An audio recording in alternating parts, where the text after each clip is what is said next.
Aku terpaksa menjual cincin pernikahanku demi melunasi cicilan suamiku.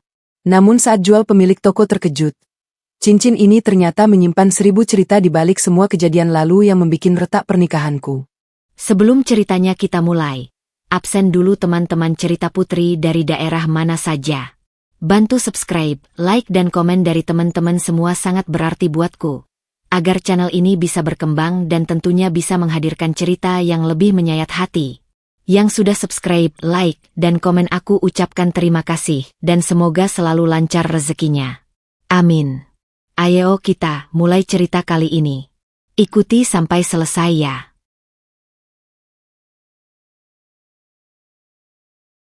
Hujan mengguyur Jakarta sejak pukul 5 sore.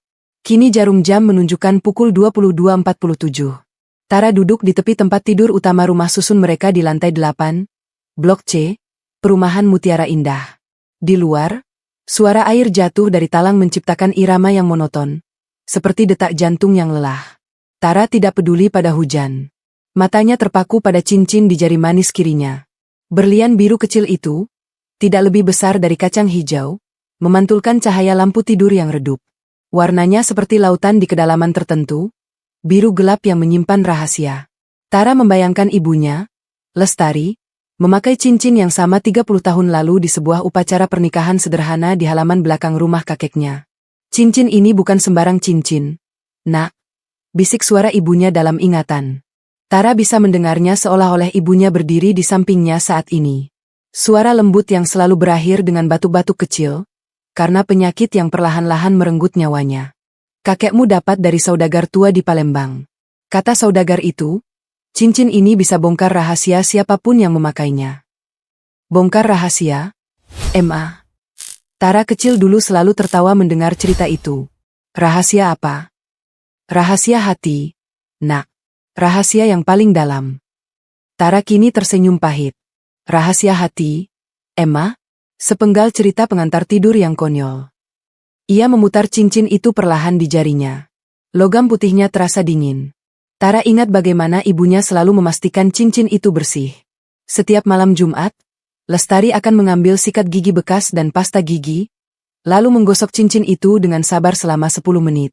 Cincin ini adalah jimat pernikahan, Ta. Lestari pernah berkata, matanya berbinar.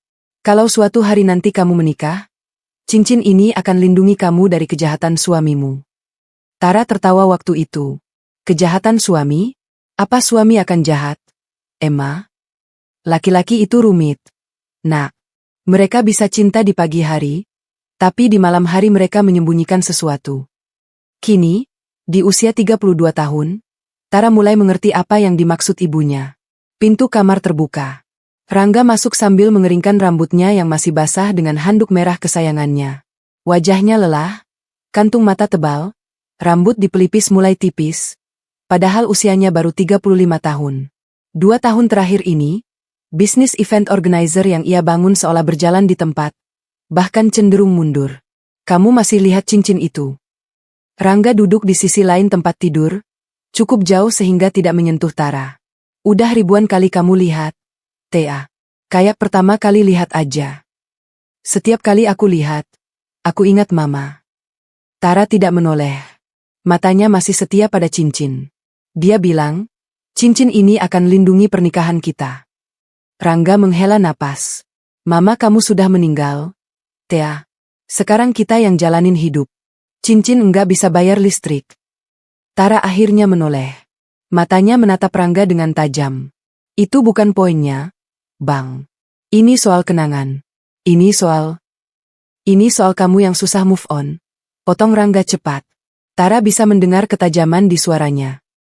7 tahun kita nikah, kamu masih aja melankolis mulu. Kamu pikir cincin itu bisa sembuhin apa? Utang kita? Bisnisku yang nyaris bangkrut. Bang, aku enggak. Maaf. Rangga menutup wajahnya dengan telapak tangan. Maaf, Ta. Aku enggak bermaksud kasar. Aku cuma capek. Tara menggigit bibir bawahnya. Ia tahu Rangga lelah. Tapi ia juga tahu, sejak 3 bulan terakhir, Rangga berubah. Ia sering pulang larut malam dengan alasan meeting klien. Tapi ketika Tara memeriksa nota, Tidak ada restoran atau tempat meeting yang masuk akal. Hanya pom bensin dan minimarket. Bang, aku mau tanya sesuatu. Tara memberanikan diri. Apa? Kamu yakin bisnis kamu masih berjalan? Aku lihat di laptop. Order terakhir kita bulan April. Sekarang sudah Juli. Rangga terdiam. Tara bisa melihat urat di leher suaminya menegang. Laki-laki itu menarik napas panjang. Tia, kita nggak usah bahas itu malam-malam. Aku mau tidur. Tapi bang. Tidur. Bentak Rangga tiba-tiba. Tara tersentak. Tubuhnya membeku. Ini adalah pertama kalinya dalam 7 tahun pernikahan Rangga membentaknya seperti itu. Selama ini, Rangga dikenal sabar. Hampir terlalu sabar, kata teman-teman Tara. Tapi malam ini, kesabaran itu runtuh. Rangga tampak menyesali bentakannya. Ia mengulurkan tangan, ingin meraih Tara. Tia, aku. Tara mundur. Jangan sentuh aku. Tia. Aku bilang jangan. Tara bangkit dari tempat tidur. Ia mengambil bantal gulingnya dan berjalan ke pintu. Tia, kamu mau kemana? Rangga ikut berdiri. Tidur di sofa. Aku butuh sendiri. Malam-malam begini, di sofa, nanti masuk angin. Lebih baik masuk angin daripada tidur di samping orang yang tiba-tiba membentak tanpa alasan. Tara membanting pintu kamar. Ia tidak perlu melihat wajah Rangga untuk tahu bahwa suaminya terpukul. Suara pintu yang membanting bergema di ruang tamu kecil mereka. Tara meletakkan bantal di sofa, lalu duduk dengan tubuh gemetar. Ia menatap cincinnya lagi. Kali ini, cahaya biru dari berlian itu tampak lebih gelap. Seperti lautan yang akan mengamuk. Di kejauhan, petir menyambar. Tara bergidik. 3 bulan kemudian, dunia Tara runtuh. Bukan seperti gunung yang longsor sekaligus, tapi seperti bangunan yang retak perlahan, satu persatu, sampai akhirnya tidak ada yang tersisa. Retak pertama, telepon dari Pak Suryadi. Itu terjadi pada hari Selasa pagi, pukul 9.23. Tara sedang menyeduh kopi untuk Rangga, kebiasaan yang ia lakukan setiap pagi meskipun pertengkaran semalam masih membekas. Sendok kecil mengaduk kopi dan gula dalam cangkir keramik biru kesayangan Rangga. Uap panas naik membawa aroma yang biasanya menenangkan. Tapi kali ini, Tara merasa mual. Telepon berdering. Nomor Pak Suryadi, klien besar terakhir Rangga. Acara pernikahan anak Pak Suryadi dijadwalkan 2 minggu lagi. Total nilai proyek 450 juta rupiah. Tara sudah mentransfer 250 juta ke berbagai vendor. Catering, dekorasi, dokumentasi, sound system. Selamat pagi, Pak Suryadi. Sapa Tara dengan suara ceria meskipun matanya sembab karena kurang tidur. Selamat pagi, Mbak Tara. Suara Pak Suryadi terdengar berat. Ada nada yang tidak biasa. Saya telepon untuk menyampaikan kabar kurang enak. Jantung Tara berdegup kencang. Kabar apa, Pak? Kami memutuskan untuk membatalkan kerjasama dengan Io Bapak Rangga. Tara merasakan kopi di tangannya hampir tumpah. Ia meletakkan cangkir di meja dapur dengan tangan gemetar. Dibatalkan, Pak? Tapi acaranya 2 minggu lagi. Semua vendor sudah kami pesan. Pelunasan sudah kami bayar ke mereka.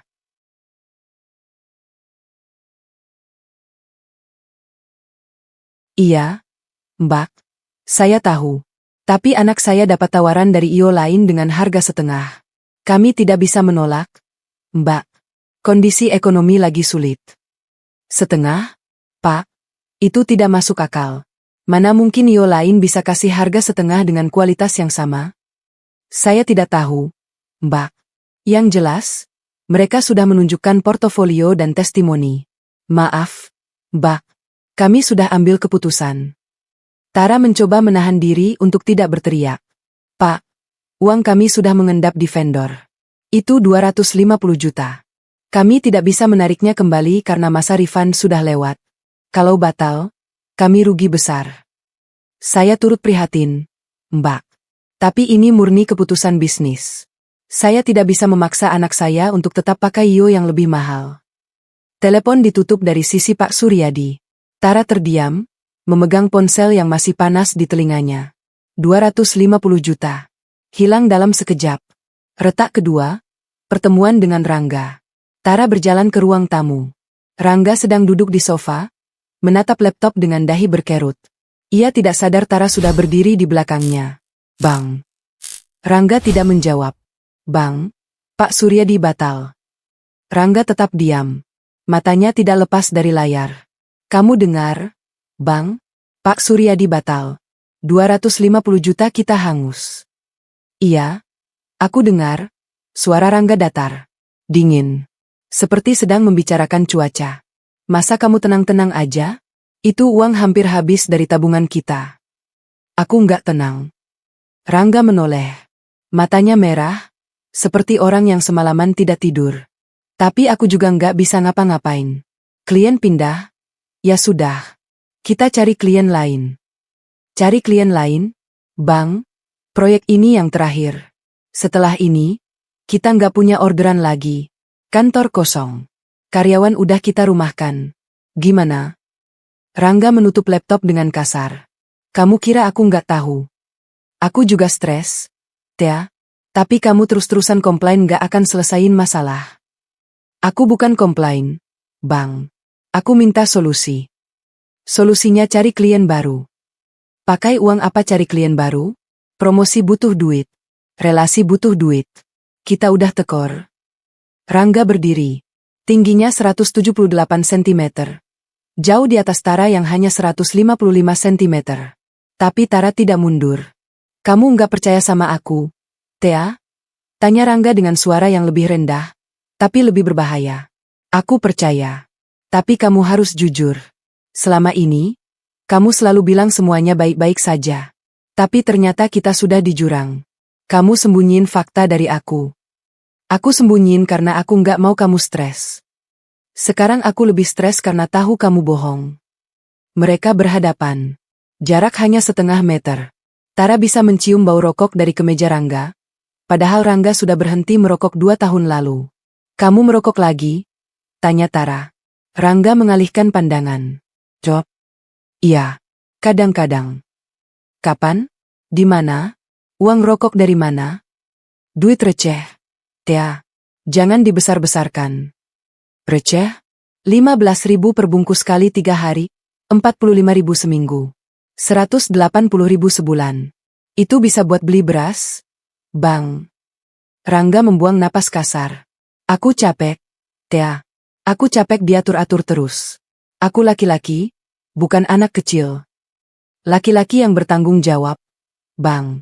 Bukan laki-laki yang sembunyi di balik rokok. Rangga meraih jaketnya dari sandaran sofa. Aku keluar dulu. Kemana? Enggak usah ikut-ikut. Pintu rumah dibanting. Tara mendengar suara sepatu Rangga yang bergema di koridor, lalu menghilang di balik suara lift. Tara duduk di lantai. Ia memeluk lututnya. Air mata yang ditahannya sejak tadi akhirnya jatuh. Bukan karena uang hilang, tapi karena ia melihat matanya Rangga tadi. Matanya bukan matanya suami yang berusaha. Matanya adalah matanya orang yang sudah menyerah. Seminggu setelah pembatalan Pak Suryadi, dunia Tara berubah menjadi medan perang.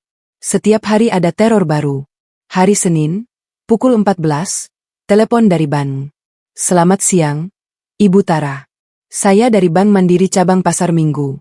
Ibu tercatat memiliki tunggakan KPR 3 bulan berturut-turut. Total tunggakan termasuk denda adalah Rp18.750.000. Jika tidak dibayar dalam waktu 14 hari, bank akan melakukan penyitaan agunan. Tara memegang keningnya yang berdenyut. Saya baru tahu ada tunggakan. Suami saya yang urus cicilan rumah. Kami sudah mengirimkan surat peringatan ke alamat Bapak Rangga, Ibu. Tapi mungkin tidak disampaikan ke Ibu. Setelah telepon ditutup, Tara memeriksa lemari arsip. Ia menemukan 3 amplop coklat dari bank. Semuanya belum dibuka, terselip di antara dokumen lama. Rangga menyembunyikannya. Hari Selasa, pukul 10.15, kedatangan Leasing. Tara sedang menyiram tanaman di teras. Sebuah mobil hitam berhenti tepat di depan pagar. 2 laki-laki berbadan tegap turun. Kemeja batik lengan panjang, rambut klimis, tatapan dingin. Selamat pagi, saya Hendra dari Leasing Adira Finance. Mencari Bapak Rangga. Suami saya sedang tidak di rumah. Ada yang bisa saya bantu? Laki-laki itu mengeluarkan map tebal. Ibu, Bapak Rangga sudah menunggak angsuran mobil selama 3 bulan. Total tunggakan Rp27.450.000.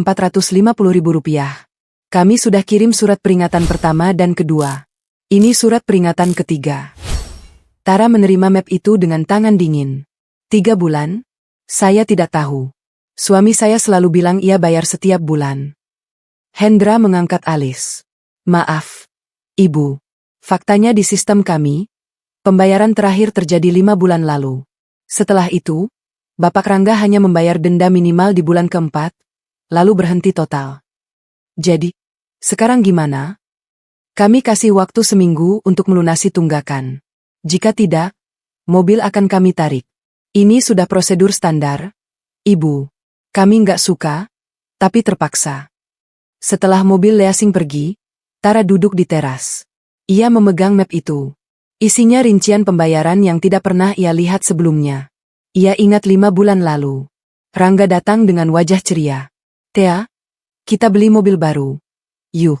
Xenia bekas, tahun 2020, harga 150 juta. Aku udah DP 50 juta. Cicilan cuma 2 juta per bulan.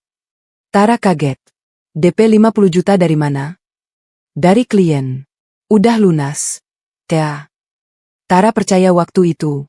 Sekarang ia tahu, tidak ada klien yang lunas. Rangga menggunakan uang tabungan bersama untuk DP, uang yang seharusnya untuk biaya sekolah anak. Meskipun mereka belum punya anak, tapi Tara selalu menyisihkan untuk persiapan. Hari Rabu, pukul 19.30. Ibu kosan tiba-tiba datang. Mbak Tara, maaf mengganggu.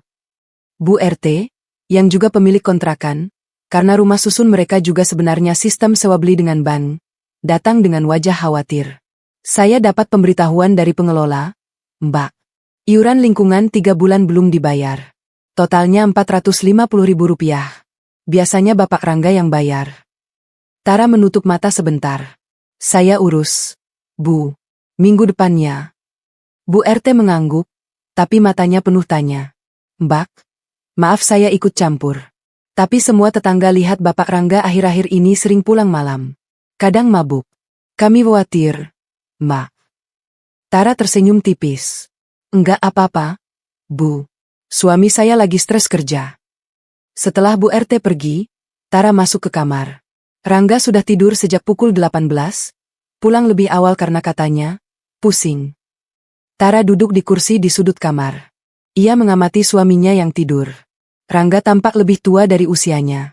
Garis-garis halus di dahi, kantung mata menghitam, bahkan rambutnya yang dulu hitam pekat sekarang mulai berubah di pelipis. Kapan kamu berubah, Bang? Atau dari awal memang sudah begini, cuma aku yang tidak mau lihat? Tara mengeluarkan ponselnya. Ia membuka aplikasi mobile banking. Saldo rekening bersama, Rp4.720.000. Cukup untuk makan sebulan. Tapi cicilan rumah, cicilan mobil, iuran lingkungan, listrik, air, pulsa, dan utang-utang lain, semuanya menumpuk. Tara menghitung dengan kalkulator di ponsel. Total utang jangka pendek yang harus dibayar dalam 30 hari, Rp67 juta. Itu belum termasuk utang jangka panjang seperti KPR dan KKB. Tara meletakkan ponsel di pangkuannya. Ia menatap langit-langit kamar yang retak. Kita sudah jatuh ke jurang, MA.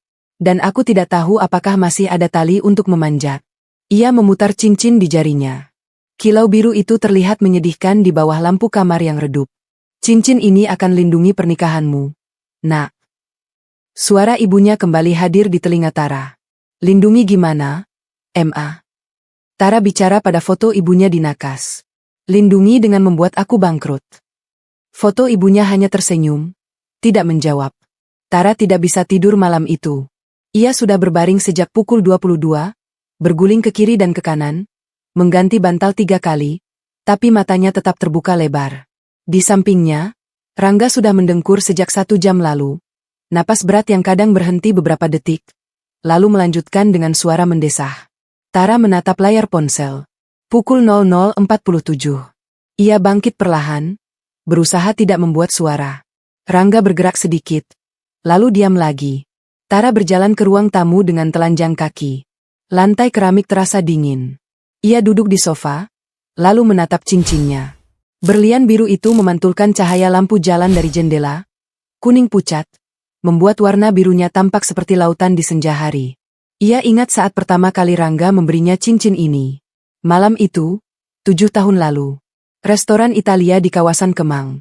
Rangga memakai setelan jas hitam yang sedikit kebesaran, pinjaman dari temannya. Tara memakai gaun putih polos yang dibelinya di ITC seharga Rp150.000. Thea, Rangga berlutut di tengah restoran. Semua orang bertepuk tangan. Ini satu-satunya yang bisa aku kasih. Cincin ini, milik mama kamu. Tapi aku tahu kamu pasti ingin sesuatu dari aku.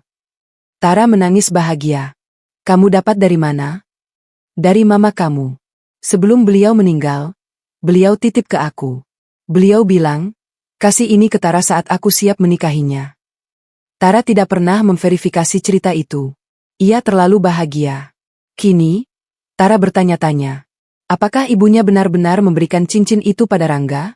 Atau Rangga mengambilnya tanpa sepengetahuan siapapun? Tara menggeleng. Tidak mungkin. Rangga bukan pencuri. Tapi di sudut hatinya, suara kecil bertanya. Kamu yakin? Tara membuka dompetnya. Ia mencari kartu nama yang diberikan tetangganya. Budian, bulan lalu. Thea, kalau butuh uang cepat, jual perhiasan di Mulia Jewelry. Mereka buka 24 jam, harga bagus. Kartu itu masih ada. Warna emas dengan tulisan timbul, Mulia Jewelry, melayani pembelian perhiasan 24 jam, jalan. Pasar Baru nomor 45. Tara memegang kartu itu. Tangannya gemetar. Jual cincin? Satu-satunya warisan mama? Tara berjalan ke kamar mandi. Ia mencuci muka dengan air dingin. Di cermin, ia melihat wajahnya sendiri. Wajah yang lelah. Mata yang sayu. Bibir yang pecah-pecah. Kamu harus selamatkan pernikahan ini, bisiknya pada bayangan sendiri. Dengan atau tanpa cincin. Ia kembali ke ruang tamu. Mengambil jaket jeans, sepatu kets, dan dompet. Ia menulis pesan singkat di kertas. Bang, aku ke pasar sebentar. Ada sayur murah. Bohong. Tapi Tara tidak peduli. Pukul 1.15, Tara keluar rumah. Lift masih beroperasi. Di lobi, satpam menyapa. Mau kemana, Mbak Tara? Malam-malam begini. Ke Alfamart, Pak. Beli susu. Satpam mengangguk. Tara berjalan cepat ke tempat parkir. Mobil, yang akan ditarik leasing minggu depan, masih terparkir di sudut. Ia menyalakan mesin. Suara mesin terdengar kasar, seperti juga sedang marah. Tara melaju ke arah Pasar Baru. Jalanan malam itu sepi. Hujan sudah reda sejak jam 10, tapi aspal masih basah memantulkan lampu merah, kuning, hijau. Tara melewati lampu merah tanpa berhenti. Tidak ada siapa-siapa. Ia tiba di Mulia Jewelry pukul 1.45. Toko itu memang buka 24 jam, tapi dari luar tampak sepi. Lampu neon terang menyilaukan. Tara masuk. Bel pintu berbunyi. Seorang pria parubaya dengan kacamata tebal dan jaket kulit hitam menyambutnya. Namanya, dari Nametag, Anton, appraisal senior. Selamat malam, Mbak. Ada yang bisa dibantu?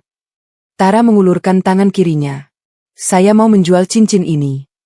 Anton mengambil kaca pembesar dari saku jaketnya.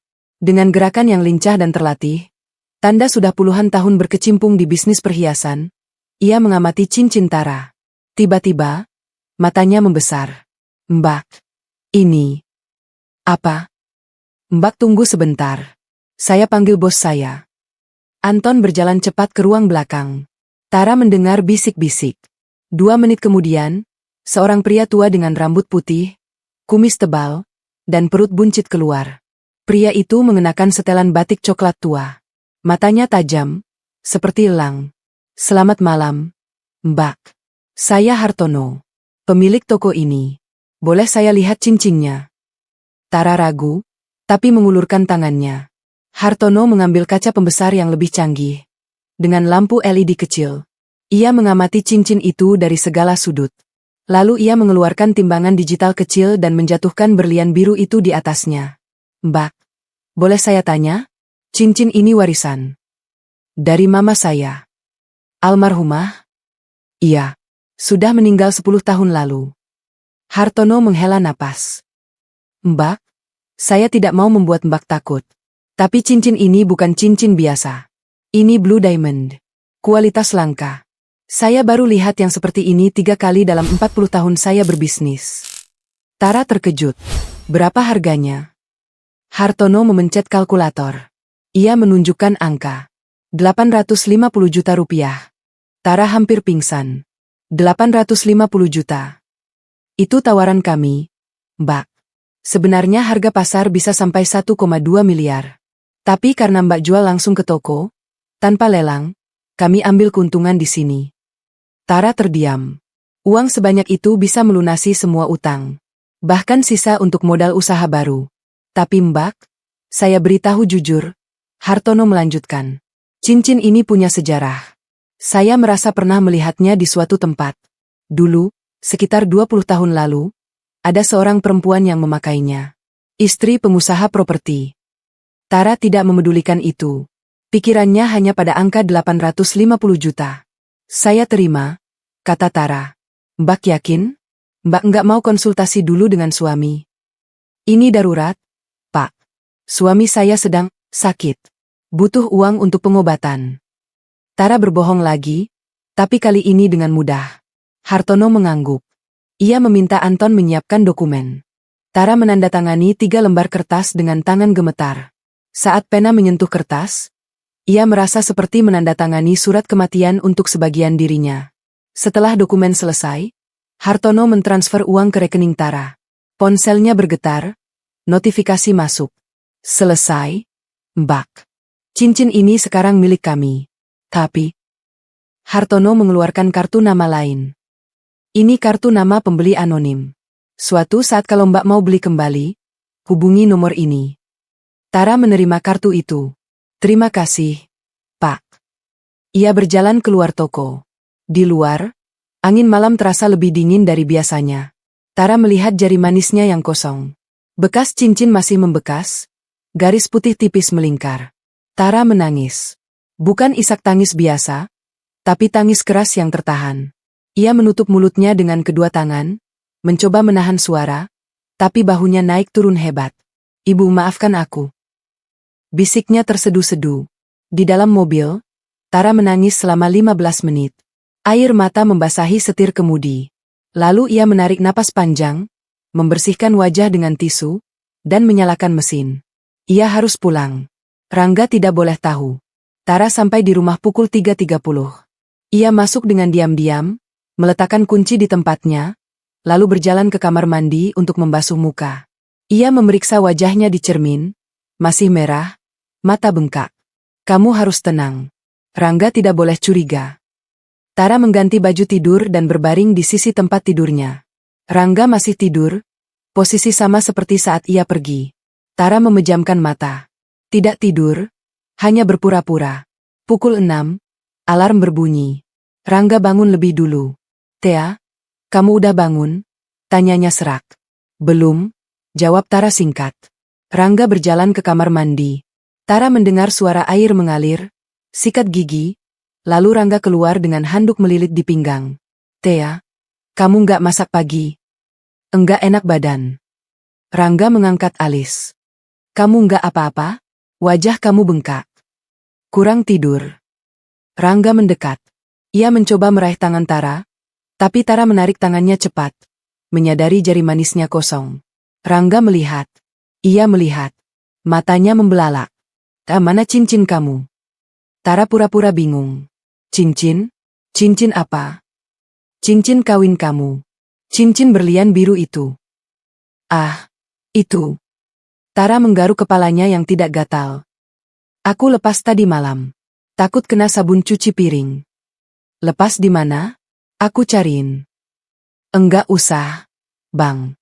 Nanti aku pasang lagi. Tapi Rangga sudah berjalan ke dapur. Ia memeriksa rak piring. Tidak ada. Kamar mandi. Tidak ada. Ruang tamu. Tidak ada. Tea? Enggak ada. Suara Rangga mulai meninggi. Tara berdiri. Tenang, Bang. Mungkin jatuh di mobil. Kita cek ke mobil. Mereka turun ke parkiran. Rangga membuka semua pintu mobil, memeriksa di bawah jok, di bagasi, di dashboard. Tidak ada.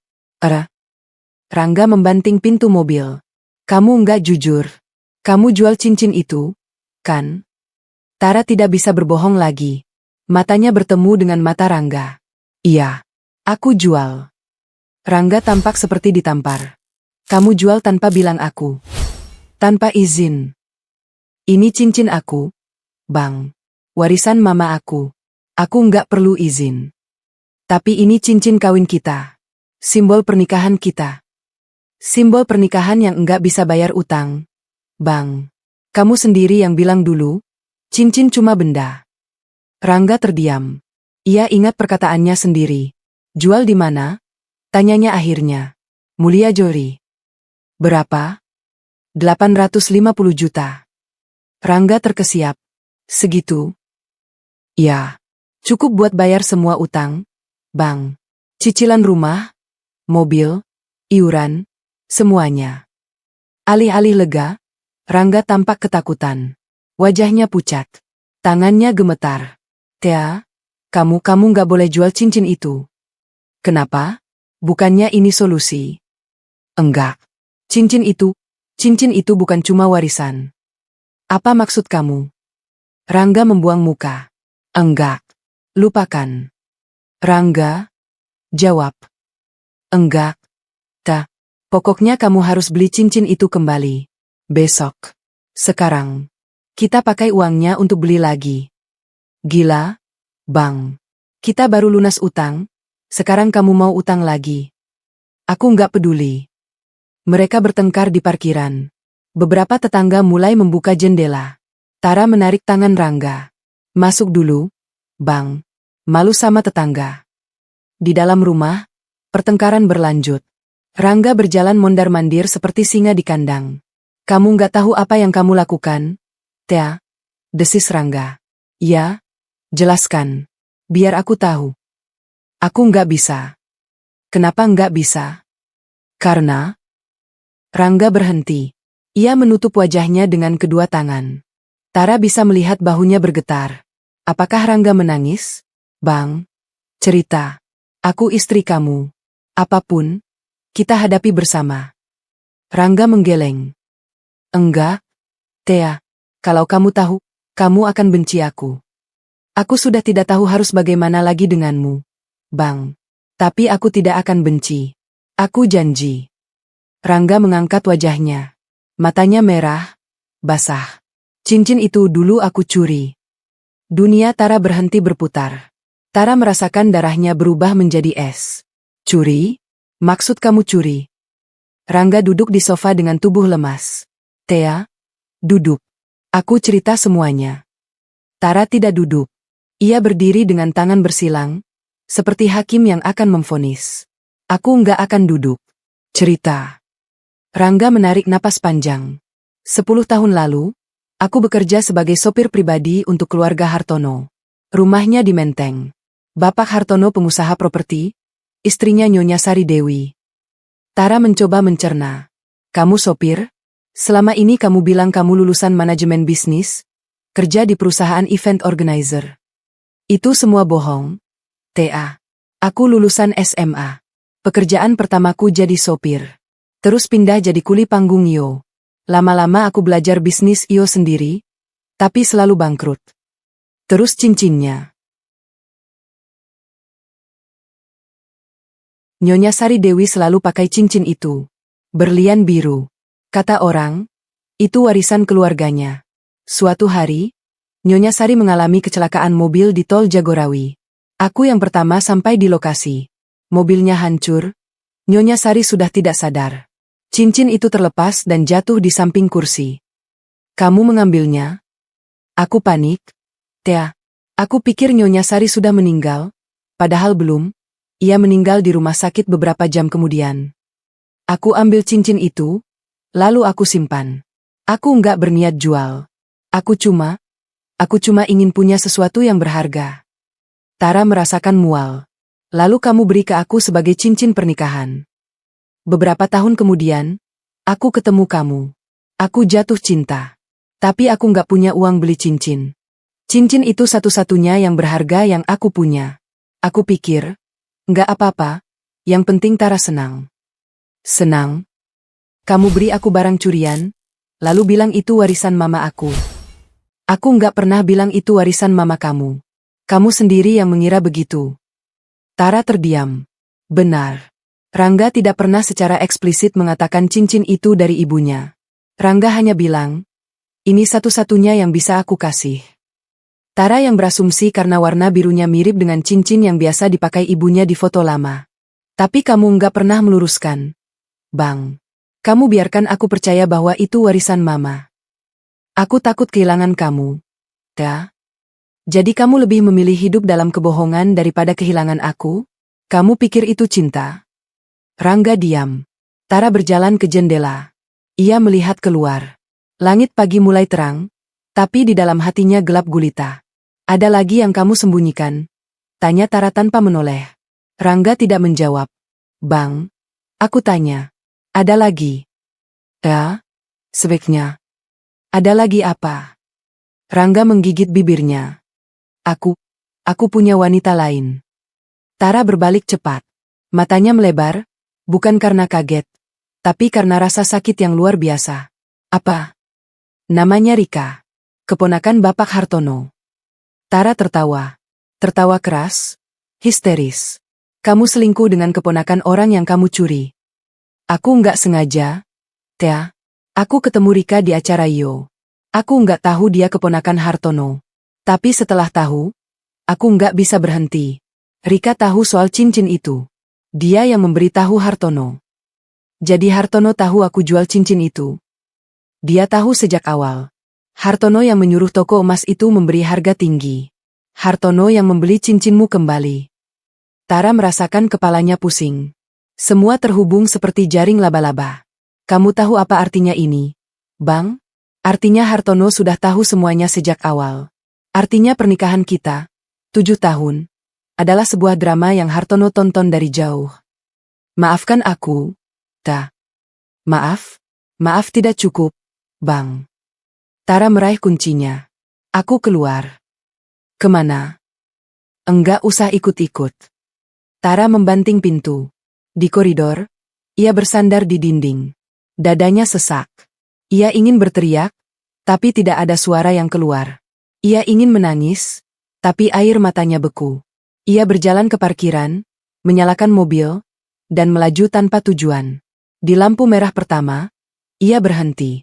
Ia melihat jari manisnya yang kosong.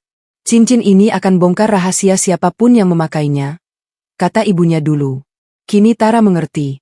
Cincin itu tidak hanya membongkar rahasia Rangga, tapi juga membongkar rahasia dirinya sendiri, bahwa ia selama ini menikahi laki-laki yang tidak dikenalnya. Tara memarkir mobil di pinggir jalan dekat sebuah taman kota. Jam menunjukkan pukul 8.30. Ia mematikan mesin dan duduk diam selama 10 menit. Ponselnya berdering. Nomor tidak dikenal. Tara ragu, tapi menjawab. Halo? Selamat pagi, apakah ini Mbak Tara? Istri Bapak Rangga? Suara perempuan, muda, terdengar cemas. Iya. Siapa ini? Nama saya Maya. Saya ingin bertemu Mbak Tara. Ada hal penting tentang cincin biru. Jantung Tara berdegup kencang. Kamu tahu soal cincin saya? Saya tahu semuanya, Mbak. Cincin itu milik keluarga saya. Nenek saya dulu yang memakainya. Keluarga kamu? Keluarga Hartono. Maya terdiam sejenak. Mbak sudah tahu. Rangga baru cerita. Syukurlah. Saya khawatir Mbak masih dibohongi. Maya, kamu keponakan Hartono. Ya, Bapak Hartono kakek saya. Saya anak dari anak perempuannya yang meninggal. Tara mencoba mengatur napas. Kamu mau apa? Saya ingin Mbak selamat. Rangga tidak hanya pembohong.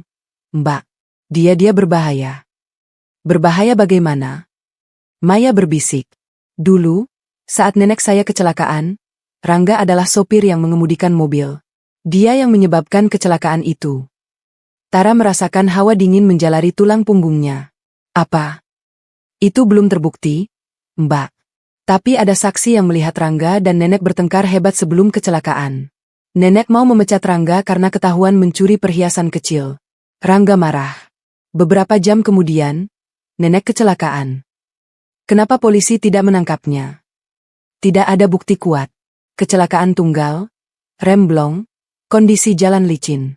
Tapi saya yakin, Mbak, Rangga jahat. Tara terdiam.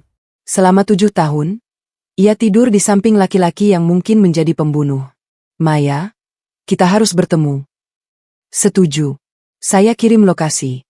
Tapi jangan bilang Rangga. Bisa berbahaya untuk Mbak dan saya. Telepon ditutup. SMS masuk. Cafe Mawar, Kemang, jam 3 sore. Datang sendiri. Tara menatap ponselnya.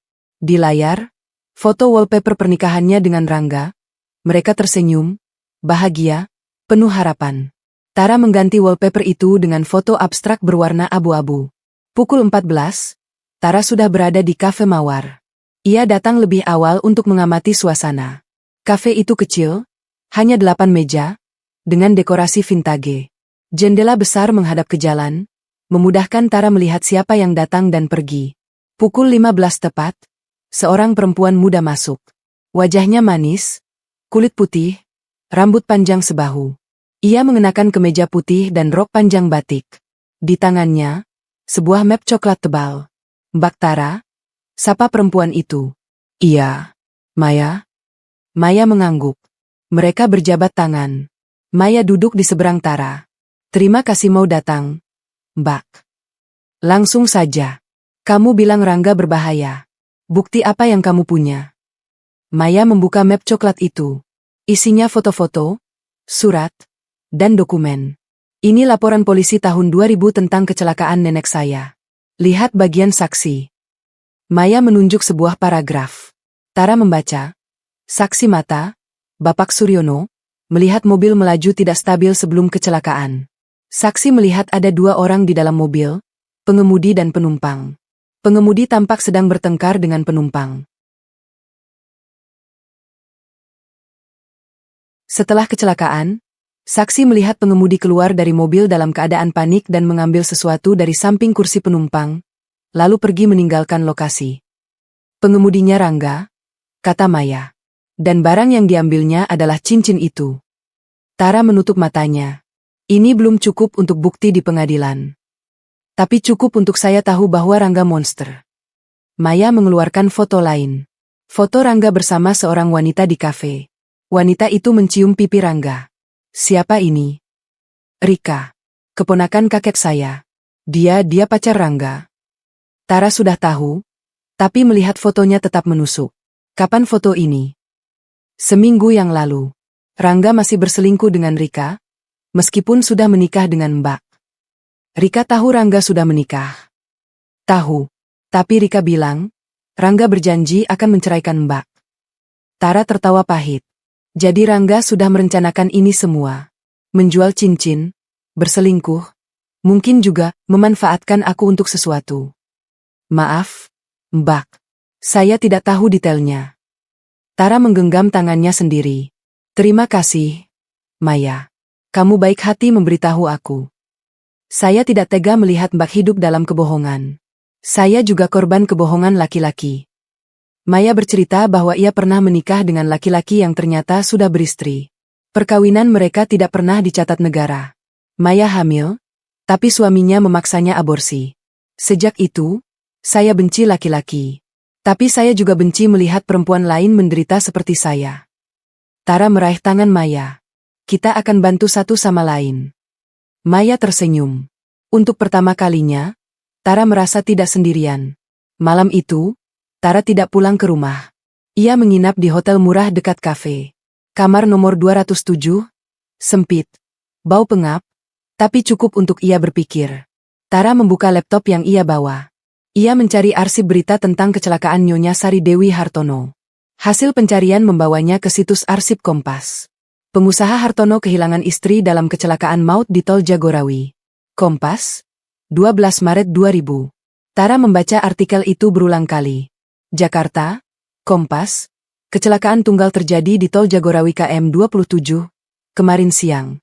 Mobil sedan mewah yang dikemudikan oleh Sari Dewi Hartono, 45, istri pengusaha properti Hartono, tergelincir akibat hujan deras dan menabrak pembatas jalan. Nyonya Sari Dewi meninggal di tempat. Polisi masih menyelidiki penyebab pasti kecelakaan. Namun saksi mata melaporkan melihat mobil melaju tidak stabil sebelum kecelakaan, seolah-olah pengemudi dan penumpang bertengkar. Penumpang yang dimaksud adalah sopir pribadi Nyonya Sari Dewi, Rangga Permana, 25, yang berhasil keluar dari mobil dengan selamat. Rangga tidak dapat dimintai keterangan karena menghilang setelah kejadian. Cincin berlian biru milik Nyonya Sari Dewi yang bernilai tinggi juga dilaporkan hilang dari lokasi kejadian. Tara menutup laptop. Kepalanya penuh. Rangga menghilang setelah kejadian. Itu artinya, setelah kecelakaan, Rangga langsung kabur, membawa cincin, meninggalkan mayat majikannya di mobil hancur. Lalu ia muncul kembali beberapa tahun kemudian, bertemu aku, dan memberiku cincin itu. Tara memejamkan mata. Ia mencoba membayangkan Rangga 10 tahun lalu. Laki-laki muda, 25 tahun, sopir pribadi keluarga kaya. Mungkin ia iri. Mungkin ia marah.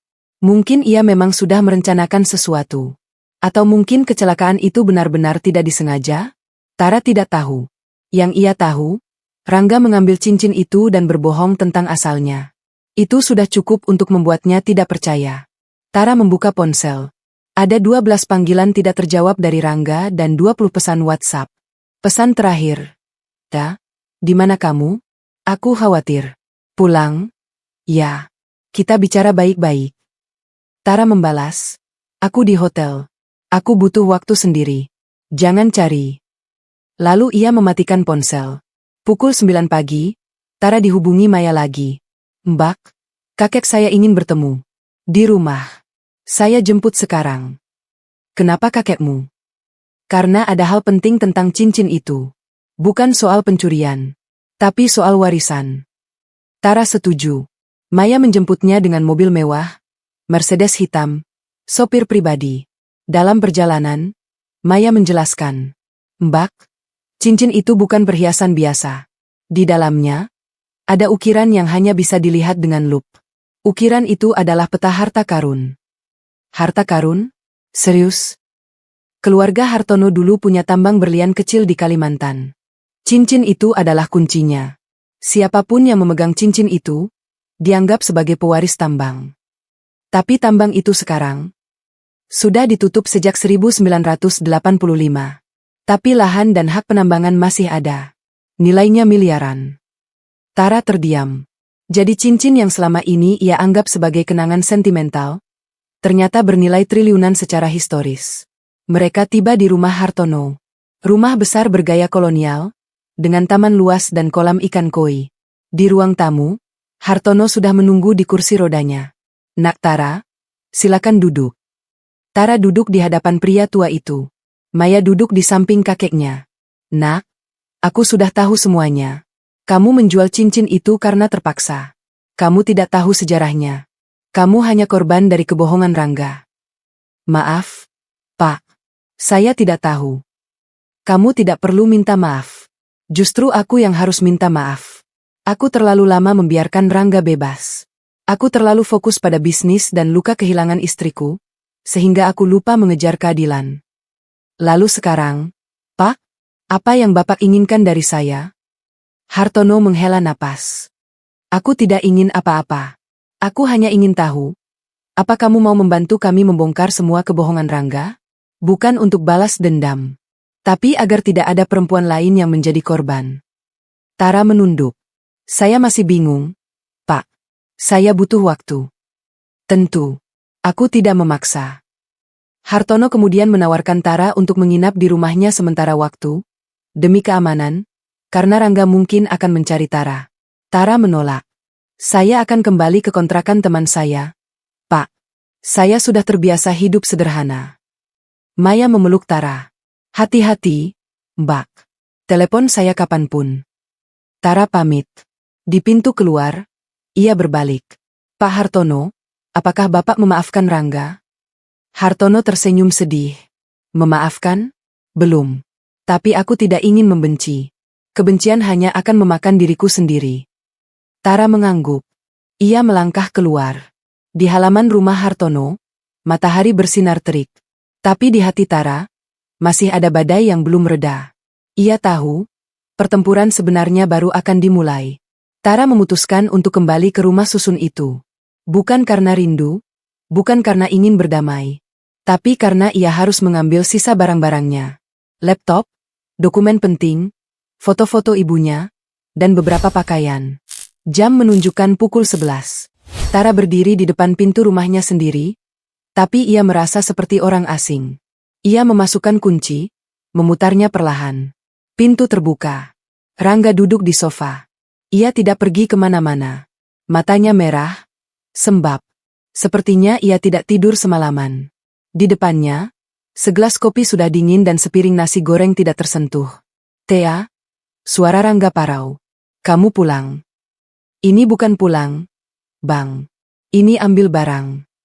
Tara berjalan menuju kamar tidur. Rangga mengikutinya dari belakang. "Thea, kita bicara." "Tidak ada yang perlu dibicarakan." Tara membuka lemari. Ia mengambil koper besar dan mulai memasukkan pakaian-pakaiannya. Rangga berdiri di ambang pintu, tangannya meremas-remas ujung baju. "Aku tahu aku salah, Thea. Tapi aku minta kesempatan." "Kesempatan?" Tara berhenti melipat baju. Ia menatap Rangga dengan tajam. "Kesempatan seperti apa yang kamu minta? Kesempatan untuk berbohong lagi? Kesempatan untuk selingkuh lagi? Atau kesempatan untuk menghilangkan bukti bahwa kamu terlibat dalam kematian Nyonya Sari?" Wajah Rangga berubah pucat. Kamu tahu soal itu?" "Aku tahu semuanya, Bang. Maya sudah cerita. Aku sudah baca laporan polisi. Aku sudah lihat foto-foto." Rangga berjalan mendekat. "Thea, dengar. Kecelakaan itu murni kecelakaan. Aku tidak sengaja. Nenek Sari marah karena aku ketahuan mencuri. Dia memukuliku saat mobil melaju kencang. Setirnya lepas. Aku cuma berusaha menyelamatkan diri." "Lalu kenapa kamu mengambil cincinnya? Kenapa kamu kabur? Kenapa kamu tidak melapor ke polisi?" "Aku panik, Thea. Aku pikir semua orang akan menyalahkanku. Aku sopir, dia majikan. Aku tidak punya kuasa. Aku akan dipenjara. Jadi lebih baik kamu biarkan dia mati dan kamu lari membawa barang curian." Rangga terdiam. Tara bisa melihat urat di lehernya menegang. Laki-laki itu menunduk. Bahunya bergetar. "Aku menyesal, Thea. Setiap hari aku menyesal. Tapi aku tidak punya keberanian untuk mengaku." "Keberanian tidak datang tiba-tiba, Bang. Keberanian adalah keputusan. Dan kamu sudah memutuskan untuk menjadi pengecut selama 10 tahun." Tara melanjutkan memasukkan barang ke koper. Rangga tidak bergerak. Ia hanya berdiri membisu, seperti patung yang retak. Ketika Tara selesai, ia menggandeng kopernya menuju pintu. "Thea, tunggu." Tara berhenti tapi tidak menoleh. "Aku mencintaimu. Itu tidak pernah bohong." Tara tertawa pahit. Cinta tanpa kejujuran sama saja dengan kebohongan yang dibungkus indah. "Selamat tinggal, Bang." Tara melangkah keluar. Di ambang pintu, ia berbalik sekali lagi. "Oh, satu lagi. Aku akan menggugat cerai. Pengacara akan menghubungimu." Pintu ditutup. Tara tidak mendengar suara Rangga menangis, tapi ia membayangkannya. Dan untuk pertama kalinya, ia tidak merasa bersalah. 2 hari setelah Tara pindah ke kontrakan Lani di Depok, ia mendapat telepon dari nomor asing. "Halo, Mbak Tara? Saya Rika." Tara merasakan darahnya mendidih. "Rika, wanita simpanan Rangga. Keponakan Hartono. Ada apa?" "Saya ingin bertemu Mbak. Saya ingin minta maaf. Maaf tidak akan mengembalikan pernikahan saya. Saya tahu. Tapi setidaknya Mbak tahu dari saya langsung, bukan dari orang lain." Tara ragu. Tapi rasa penasaran mengalahkan segalanya. "Di mana?" "Kafe di Blok M. Saya kirim lokasi." Mereka bertemu keesokan harinya. Rika lebih cantik dari foto. Rambut panjang ikal, wajah bulat dengan lesung pipit, tubuh langsing. Ia mengenakan blus sutra merah marun dan rok pensil hitam. Tampak mahal. "Mbak Tara, terima kasih mau datang. Katakan apa yang ingin kamu katakan." Rika menarik napas. "Saya tahu Mbak benci saya. Dan Mbak berhak. Tapi saya bukan perusak rumah tangga. Rangga yang mendekati saya. Dia bilang pernikahan Mbak sudah tidak harmonis. Dia bilang Mbak sudah setuju untuk cerai. Kamu percaya?" "Saya bodoh, Mbak. Saya percaya. Saya jatuh cinta." Tara menyesap kopinya. Kamu masih mencintainya? Rika menggeleng. Tidak. Setelah tahu dia berbohong tentang Mbak, tentang cincin, tentang kecelakaan nenek saya muak. Kamu tahu soal kecelakaan itu? Kakek saya cerita. Tapi tidak pernah ada bukti kuat. Saya sendiri tidak tahu harus percaya siapa. Tara mengamati Rika. Matanya jujur, tidak ada kepalsuan. Kenapa kamu mau bertemu aku? Tanya Tara. Karena saya perempuan, Mbak. Saya tahu rasanya dibohongi laki-laki. Saya ingin Mbak tahu, saya tidak pernah bermaksud menyakiti Mbak. Saya cuma korban kebohongan Rangga juga. Tara terdiam. Ia memandangi Rika, wanita yang seharusnya ia benci. Tapi yang ia lihat bukan musuh. Yang ia lihat adalah cerminan dirinya sendiri. Perempuan yang percaya pada cinta palsu. Aku memaafkan kamu, kata Tara akhirnya. Tapi aku belum bisa berteman denganmu. Rika tersenyum tipis. Itu lebih dari cukup, Mbak. Sebelum berpisah, Rika memberikan sebuah amplop. Ini bukti transfer dari Rangga ke rekening saya. Jumlahnya ratusan juta. Saya tidak tahu dari mana dia dapat uang sebanyak itu. Tapi saya curiga, dia menjual sesuatu yang bukan haknya. Tara menerima amplop itu. Terima kasih, Rika. Mereka berpisah. Tara berjalan ke stasiun MRT dengan perasaan campur aduk. Dunia ini aneh. Kadang musuh bisa menjadi sekutu, dan orang yang dicintai bisa menjadi monster. Malam itu, Tara tidak bisa tidur. Ia berbaring di kasur tipis kontrakan Lani, di kamar yang hanya berukuran 3x3 meter. Dindingnya dicat putih kusam, lantai semen, dan satu jendela kecil menghadap ke gang sempit. Lani sudah tidur di kamar sebelah. Tara sendirian dengan pikirannya. Di hadapannya, dua pilihan. Pilihan pertama, kembali ke Rangga. Tara membayangkan jika ia memaafkan Rangga. Ia akan kembali ke rumah susun itu. Rangga akan berjanji tidak mengulangi kesalahan. Mungkin mereka akan berpelukan, menangis bersama, lalu mencoba membangun kembali pernikahan. Tapi bisakah ia mempercayai Rangga lagi? Setiap kali Rangga keluar malam, Tara akan bertanya-tanya, apakah dia bertemu Rika lagi? Setiap kali Rangga membawa pulang uang, Tara akan curiga. Dari mana ini? Apakah dia mencuri lagi? Ketidakpercayaan adalah racun yang lebih mematikan daripada kebohongan itu sendiri. Pilihan kedua, bercerai dan mulai hidup baru. Tara membayangkan hidup sendiri. Bangun pagi tanpa suami di samping. Masak untuk satu porsi. Tidur dengan seprainya sendiri. Bebas, tapi sepi. Apakah ia kuat? Apakah ia tidak akan menyesal? Apakah ada laki-laki lain yang mau menerima perempuan dengan masa lalu serumit dirinya? Tara menutup matanya. Air mata mengalir pelan di pipi. Ia ingat nasihat ibunya saat ia kecil. Nak, jika kamu bingung memilih, pilihlah yang membuat kamu bisa tidur nyenyak di malam hari. Tara tersenyum getir. Malam ini, ia tidak bisa tidur nyenyak. Tapi ia tahu, jika ia kembali ke Rangga, ia tidak akan pernah bisa tidur nyenyak selamanya. Ia mengambil ponsel. Mengetik pesan untuk Maya. Maya, aku butuh nomor pengacara untuk gugatan cerai. Balasan Maya datang dalam hitungan detik. Sudah saya siapkan sejak minggu lalu. Besok saya antar ke kontrakan. Tara mematikan ponsel. Ia memeluk bantal. Untuk pertama kalinya, ia merasa lega. Bukan bahagia, tapi lega. Seperti setelah badai berlalu. Perpanjangan adegan baru, pengaduan ke polisi. Seminggu kemudian, Tara resmi menggugat cerai Rangga di Pengadilan Agama Depok. Rangga tidak datang ke sidang pertama. Kuasa hukumnya, seorang pengacara dadakan yang lusuh, mengatakan kliennya sedang sakit. Sakit hati mungkin, bisik Lani di samping Tara. Tara tidak tertawa. Ia hanya diam, memandangi kursi kosong yang seharusnya diduduki Rangga. Selesai sidang, Tara dan Lani keluar dari pengadilan. Hari itu panas sekali. Tara mengenakan kerudung putih dan blus biru, warna kesukaan ibunya. Mbak Tara, seseorang berteriak dari kejauhan. Maya berlari kecil menghampiri. Wajahnya panik. Mbak, lihat ini. Maya menunjukkan ponselnya. Sebuah artikel dari portal berita online. Bekas sopir keluarga Hartono dilaporkan atas penggelapan aset miliaran. Tara membaca artikel itu.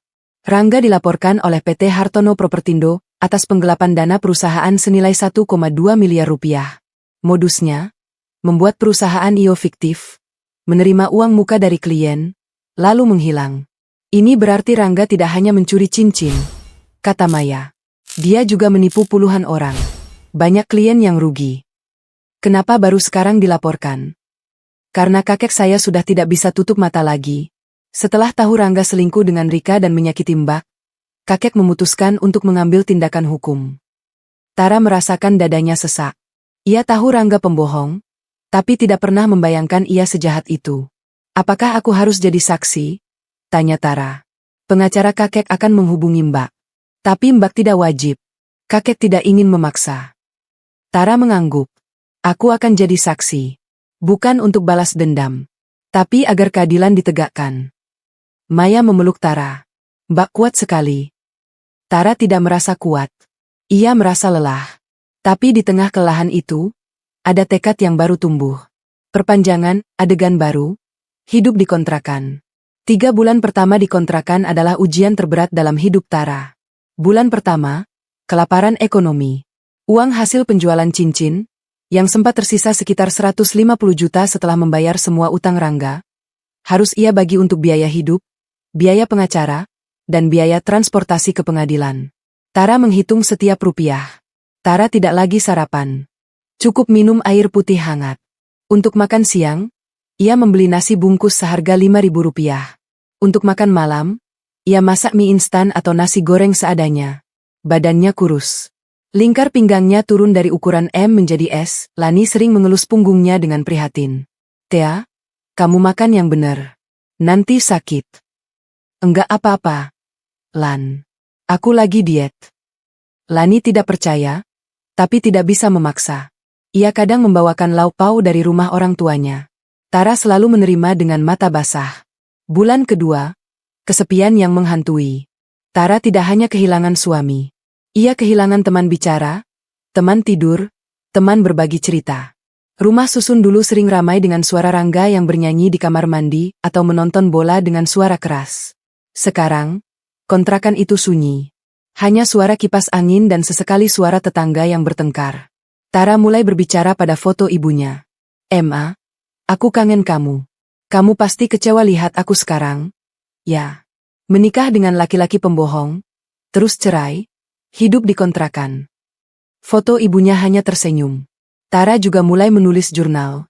Setiap malam, ia menuliskan apa yang ia rasakan. Kadang hanya 1 paragraf. Kadang 3 halaman penuh.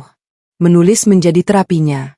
Bulan ketiga, mencari pekerjaan. Tara mengirim lamaran ke puluhan perusahaan. 3 kali ia dipanggil interview, tapi selalu gagal. Alasannya macam-macam. Ibu terlalu overqualified untuk posisi ini. Atau, kami mencari kandidat yang lebih muda. Atau, ibu tinggal terlalu jauh. Tara hampir putus asa. Suatu hari, ia berjalan di pasar Minggu dan melihat sebuah butik kecil dengan tulisan, dibutuhkan asisten toko. Ia masuk. Seorang perempuan parubaya dengan rambut keriting dan senyum lebar menyambutnya. "Selamat siang, Mbak. Cari baju." "Saya cari kerja, Bu." "Saya lihat tulisan di luar." "Oh, ya, Mbak pengalaman. Pernah bantu suami urus IO, tapi tidak resmi." "IO? Event organizer?" "Iya, Bu." Perempuan itu mengamati Tara dari ujung rambut sampai ujung kaki. "Mbak, jujur, gaji di sini kecil. Tapi kalau Mbak mau, besok bisa mulai." "Berapa UMR-nya, Bu?" 4,2 juta. Tara hampir menangis. Itu cukup untuk sewa kontrakan, makan, dan transportasi.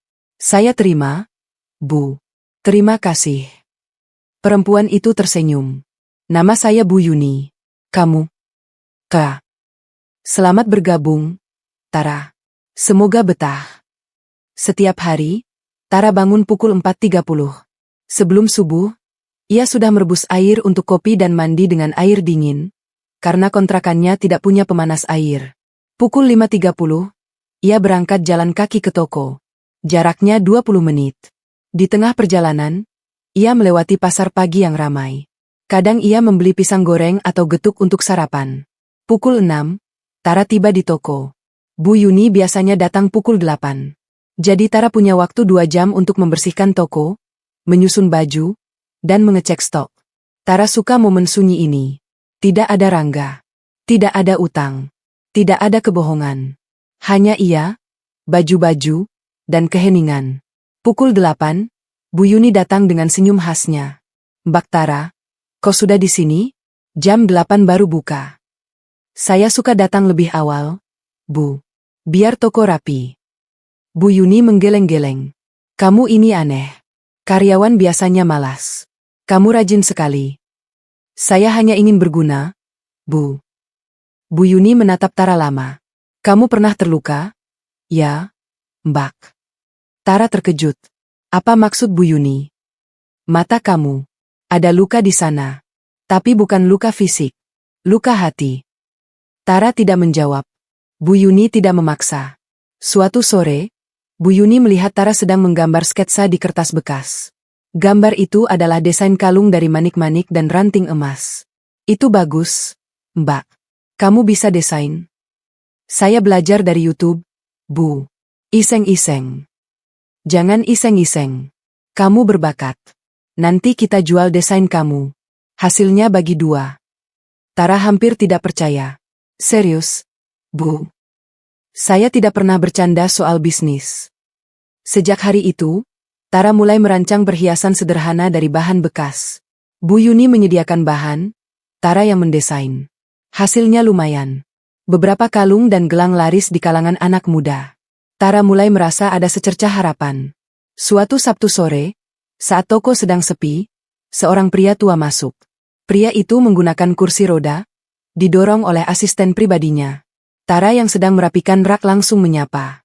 Selamat sore, Bapak. Ada yang bisa dibantu? Pria itu menatapnya lama. Wajahnya familiar. Tara mencoba mengingat. Kamu Tara, kan? Tanya pria itu. Iya, Bapak. Tapi Bapak siapa? Pria itu tersenyum.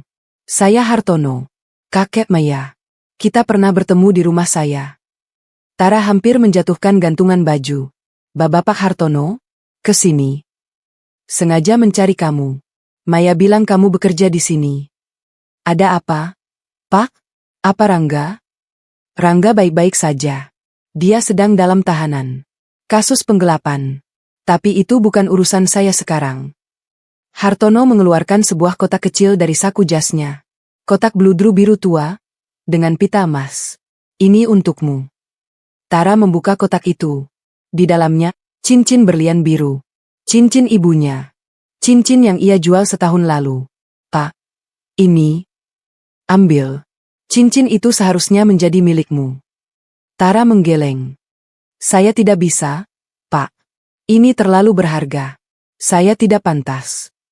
Kamu pantas, Nak. Ibumu dulu menjaga istriku di saat-saat terakhirnya. Istriku berpesan sebelum meninggal, Pak Hartono, tolong jaga Lestari dan anaknya. Aku lalai selama 20 tahun. Ini saatnya aku tunaikan janji. Air mata Tara jatuh. Tapi saya sudah menjualnya. Pak, saya sudah melepas hak saya. Hak tidak pernah lepas, Nak. Cincin itu kembali padamu karena memang sudah seharusnya begitu. Hartono mendorong kotak itu ke tangan Tara. Pakailah, atau simpan. Terserah kamu. Tapi jangan tolak. Tara memeluk kotak itu. Ia menangis terseduh-seduh di depan Hartono. Pria tua itu hanya tersenyum. Matanya juga basah. Setelah memberikan cincin itu, Hartono belum pergi. Ia memesan teh manis di butik Bu Yuni, lalu mengajak Tara bicara lebih lanjut. Nak, aku tidak hanya datang untuk mengembalikan cincin. Ada hal lain. Apa, Pak? Aku ingin kamu mengelola yayasan peninggalan istriku. Yayasan Sari Dewi. Fokusnya memberdayakan perempuan korban kekerasan ekonomi. Tara terkejut. Saya, Pak? Saya tidak punya pengalaman. Pengalaman bisa dipelajari. Tapi hati yang tulus tidak bisa diajarkan. Aku lihat kamu, Nak. Kamu perempuan yang kuat. Kamu bangkit dari keterpurukan. Kamu tidak dendam. Kamu mau memaafkan. Itu yang dibutuhkan yayasan kami. Saya masih bekerja di sini, Pak. Saya tidak enak sama Bu Yuni. Bu Yuni yang mendengar dari kejauhan langsung mendekat. Mbak, jangan pikirkan saya. Ini kesempatan bagus. Saya tidak akan menahan karir kamu. Tara bingung. Tapi saya tidak punya pendidikan khusus. Kamu punya pengalaman hidup, kata Hartono. Itu lebih berharga dari gelar. Tara meminta waktu seminggu untuk berpikir. Hartono setuju. Sebelum pergi, ia memberikan kartu nama. Telepon Maya kalau sudah putuskan. Malamnya, Tara menelepon Lani dan Maya. Lani mendukung. Maya sangat antusias. Mbak, terima saja. Saya juga akan bantu. Yayasan itu sebenarnya butuh orang lapangan, bukan orang kantoran. Mbak cocok. Tapi aku takut gagal. Kegagalan itu bagian dari hidup. Mbak, kakekku bangkrut 3 kali sebelum sukses. Dan lihat sekarang. Tara tersenyum. Keesokan harinya, ia menerima tawaran itu. Yayasan Sari Dewi berlokasi di rumah tua di Depok, tidak jauh dari kontrakan Tara. Rumah itu bergaya kolonial, dengan halaman luas dan pohon mangga tua di belakang. Di minggu pertama, Tara bertemu dengan para perempuan binaan. Mereka datang dari berbagai latar belakang, janda korban KDRT, perempuan yang ditinggal suami tanpa nafkah, korban penipuan, dan korban kekerasan seksual. Kisah Wati. Wati, 40 tahun, ibu 2 anak. Suaminya seorang pengusaha sukses, tapi diam-diam memiliki utang judi online hingga 2 miliar. Ketika utang jatuh tempo, suaminya kabur ke luar negeri. Wati ditinggal dengan 2 anak dan tagihan utang yang menggunung. Aku hampir bunuh diri, Mbak, cerita Wati sambil menangis. Tapi anak-anakku masih kecil. Aku tidak tega. Tara memegang tangan Wati. Kamu kuat, Bu. Kamu sudah bertahan sampai di sini. Kisah Dina. Dina, 25 tahun, baru menikah setahun. Suaminya ternyata seorang pecandu narkoba yang sering memukulnya. Dina pernah lapor polisi, tapi polisi menganggapnya masalah rumah tangga biasa. Suami saya anggota DPR, Mbak. Polisi takut sama dia. Saya tidak punya siapa-siapa. Sekarang kamu punya kami, kata Tara. Kisah Sari. Sari, 19 tahun, hamil di luar nikah. Pacarnya memintanya aborsi, lalu meninggalkannya. Keluarganya mengusirnya. Saya tidak tahu harus kemana, Mbak. Saya hanya tamatan SD. Tidak ada yang mau menerima saya kerja. Tara memeluk Sari. Kamu akan tinggal di sini dulu. Kita cari solusi bersama. Setiap hari, Tara mendengar cerita-cerita yang memilukan. Setiap cerita mengingatkannya pada luka sendiri. Tapi bukannya patah, Tara justru semakin kuat. Kita tidak bisa mengubah masa lalu, kata Tara dalam sesi motivasi. Tapi kita bisa mengubah masa depan. Saya buktinya. Para perempuan itu bertepuk tangan. Ada yang menangis, ada yang tersenyum. Untuk pertama kalinya, mereka merasa tidak sendirian.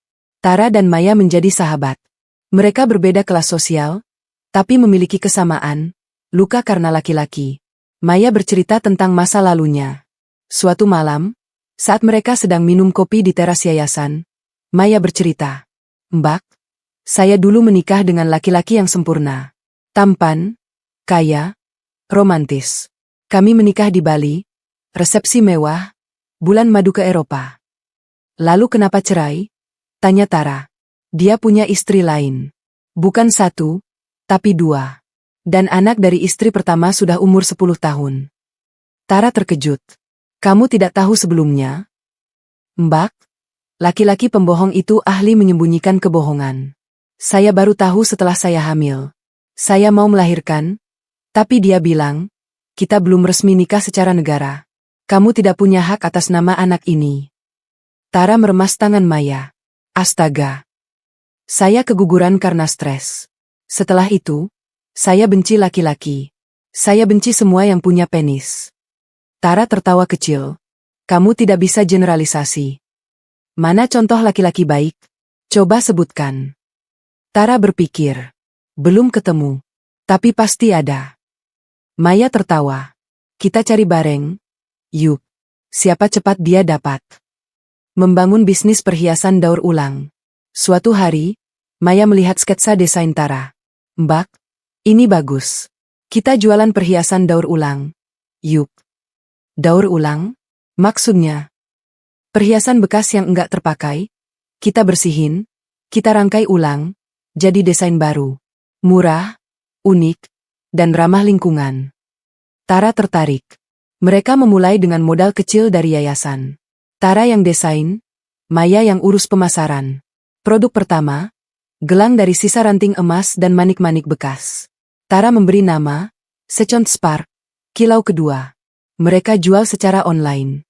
Awalnya sepi. Tapi setelah beberapa influencer memakai gelang itu, pesanan mulai berdatangan.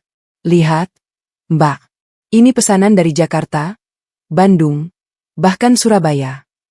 Maya menunjukkan ponselnya dengan wajah sumringah. Tara tersenyum. Dari keterpurukan, ia tidak hanya bangkit. Ia juga membawa perempuan lain bersamanya. 3 bulan setelah Tara pindah ke kontrakan, Rangga mulai muncul kembali.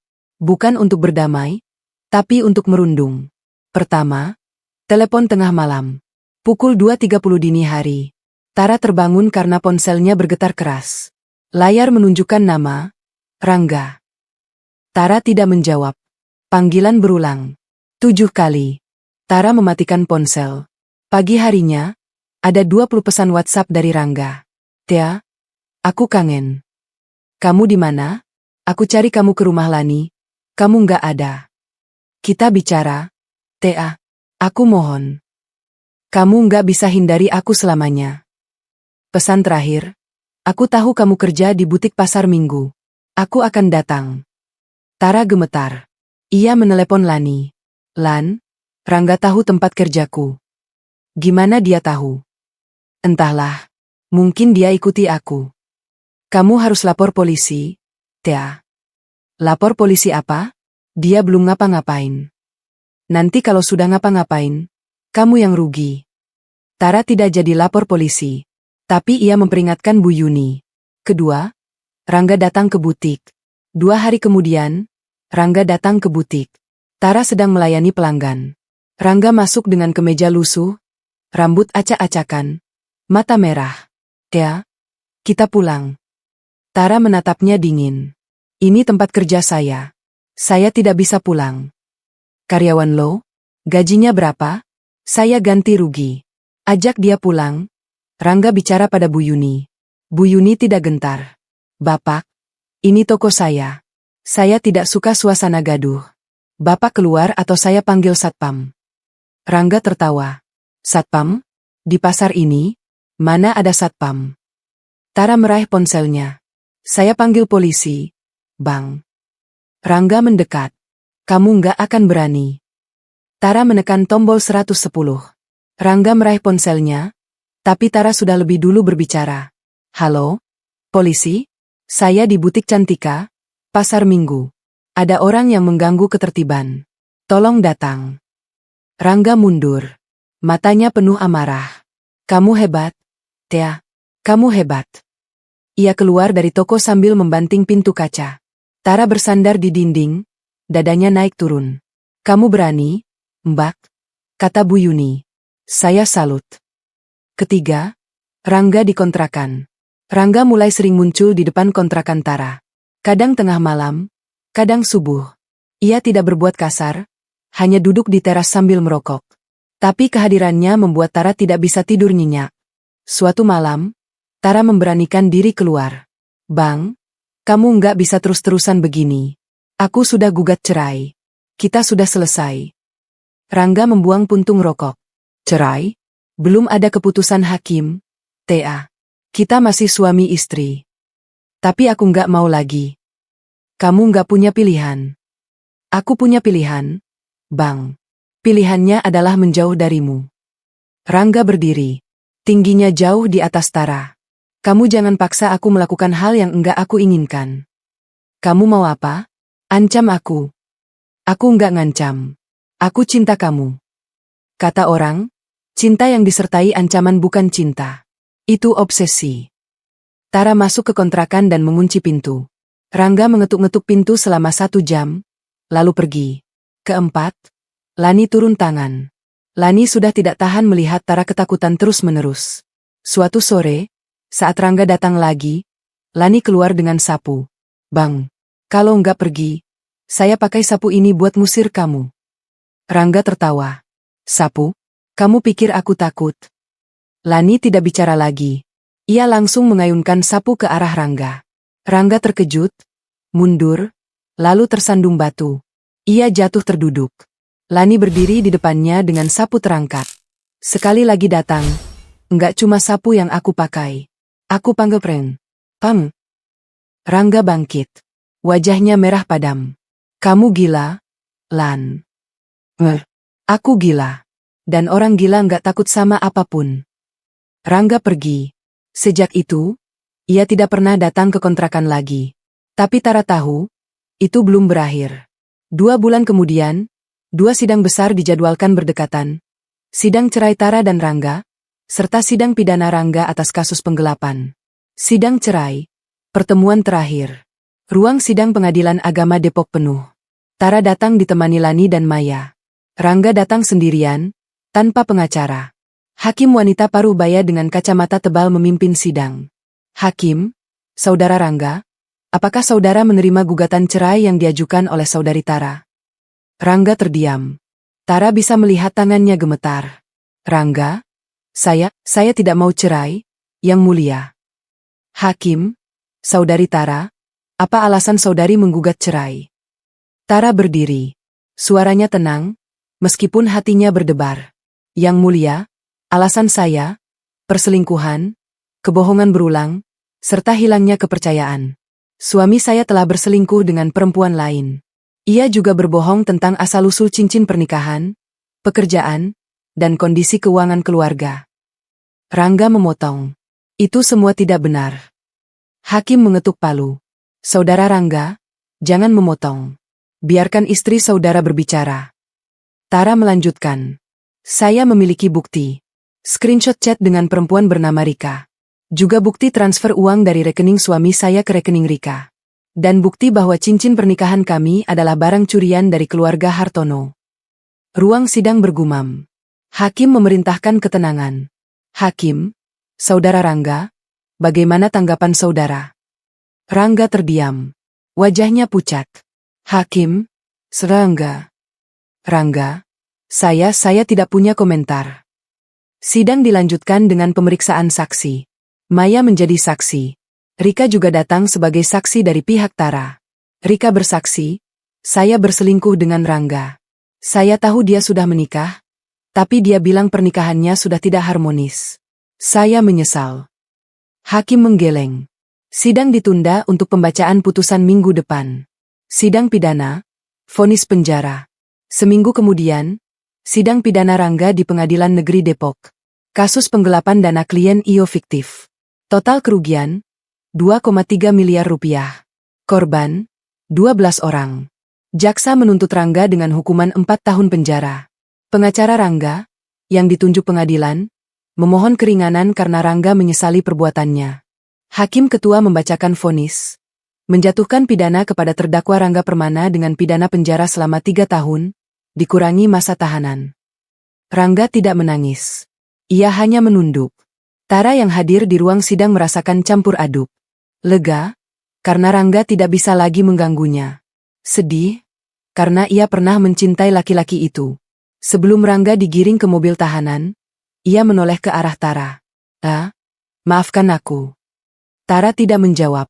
Ia hanya mengangguk tipis. Putusan cerai. Seminggu setelah vonis pidana, sidang cerai dilanjutkan. Hakim memutuskan, mengabulkan gugatan cerai saudari Tara. Dengan akibat hukum, keduanya resmi bercerai. Tara menangis. Bukan karena sedih. Tapi karena beban 10 tahun, 7 tahun pernikahan, 3 tahun perjuangan, akhirnya terlepas. Maya memeluknya. Selamat, Mbak. Mbak bebas. Setelah resmi bercerai, Tara merasa seperti terlahir kembali. Ia tidak lagi menyandang status istri Rangga. Ia hanya Tara. Dan itu sudah cukup. Ide bisnis dari sampah.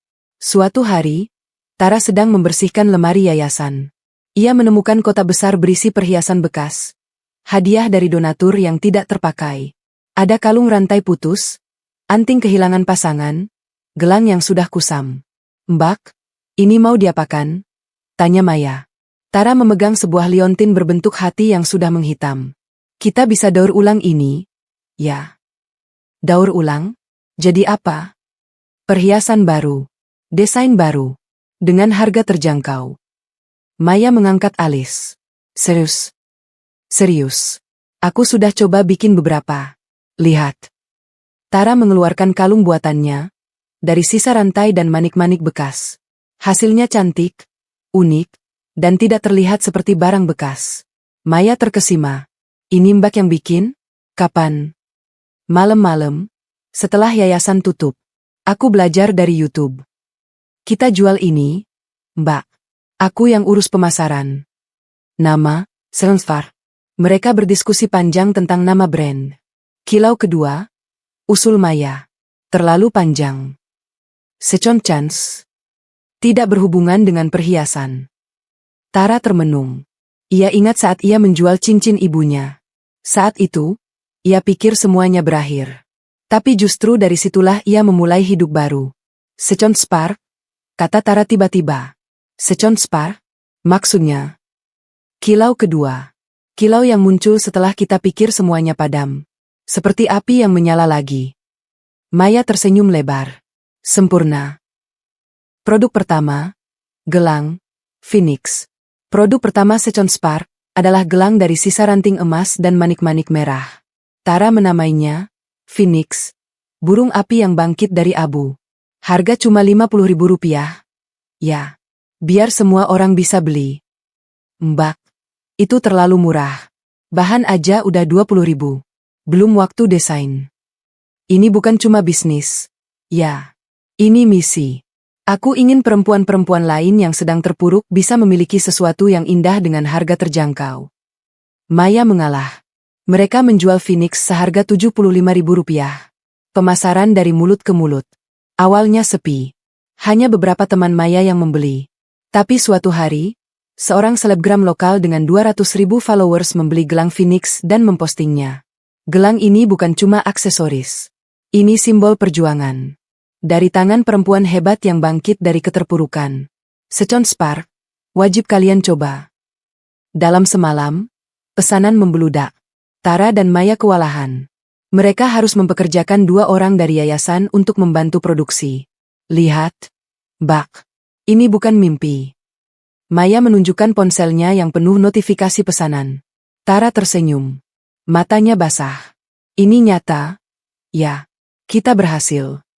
Second Spark mulai dikenal. Sebuah media online lokal meliput mereka. Wartawannya, seorang perempuan muda bernama Citra, datang ke yayasan untuk wawancara. Wawancara eksklusif. Citra duduk di hadapan Tara di ruang tamu yayasan. Sebuah kamera merekam. Citra, Mbak Tara, ceritakan awal mula Second Spark. Tara menarik napas. Bermula dari kesendirian. Mbak, saya baru saja bercerai. Saya tinggal di kontrakan sempit. Saya tidak punya apa-apa. Suatu malam, saya melihat tumpukan perhiasan bekas di yayasan. Saya berpikir, ini sampah bagi orang lain. Tapi mungkin ini bisa menjadi harapan bagi seseorang. Citra, mengapa nama Second Spark? Karena kilau sejati tidak pernah benar-benar padam. Mungkin redup, mungkin terlupakan, tapi dengan sentuhan yang tepat, ia bisa menyala lagi. Sama seperti perempuan-perempuan yang kami bantu. Citra, apa pesan Mbak untuk perempuan lain yang sedang terpuruk? Tara menatap langsung ke kamera. Jangan menyerah. Saya dulu tidur di lantai kontrakan, makan mie instan setiap hari, dan tidak punya siapa-siapa. Tapi saya bangkit. Bukan karena saya hebat, tapi karena saya tidak punya pilihan lain selain bangkit. Kalau saya bisa, kalian juga pasti bisa. Viral dan dampaknya. Wawancara itu tayang. Dalam 2 hari, video tersebut ditonton 2 juta kali. Tagar Second Spark menjadi trending topik di media sosial. Pesanan datang dari seluruh Indonesia. Bahkan dari Malaysia dan Singapura. Tara dan Maya harus menyewa 2 pekerja tambahan. Mereka juga memindahkan produksi ke gudang kecil di belakang yayasan. Suatu hari, Tara menerima surel dari sebuah toko perhiasan ternama. Mereka ingin menjual produk Second Spark secara eksklusif. Mbak, ini tawaran besar. Maya hampir melompat. Tara tenang. Kita pikirkan dulu. Jangan tergiur uang. Kita lihat dulu apakah visi mereka sejalan dengan kita. Maya tersenyum. Itu kenapa saya suka sama Mbak. Mbak tidak mudah tergiur. Penghargaan. 2 bulan kemudian, Sechon Spark menerima penghargaan sebagai UKM Perempuan Berdampak Sosial dari Kementerian Pemberdayaan Perempuan. Tara naik ke panggung. Gaunnya sederhana, desain sendiri. Rambutnya diikat ke belakang. Wajahnya berseri. Saya menerima penghargaan ini atas nama semua perempuan yang pernah berkata, saya tidak bisa, lalu membuktikan bahwa mereka bisa. Terima kasih. Penonton bertepuk tangan meriah. Di barisan depan, Lani dan Maya menangis haru. Di rumah, Bu Yuni menonton di televisi dan tersenyum bangga. Suatu sore, Tara menerima amplop coklat dari Lembaga Pemasyarakatan Depok. Surat dari Rangga. Tara ragu membukanya. Sudah hampir setahun ia tidak mendengar kabar Rangga. Apakah surat ini akan membuka luka lama? Ia membuka amplop dengan hati-hati. Untuk Tara. Aku menulis surat ini dari balik jeruji besi. Jam menunjukkan pukul 2.30 pagi. Aku tidak bisa tidur. Lagi-lagi aku memikirkanmu. Aku tidak akan meminta maaf. Karena maafku sudah terlalu sering kau dengar, tapi tidak pernah kau lihat buktinya. Kali ini aku tidak akan bicara. Aku akan berbuat.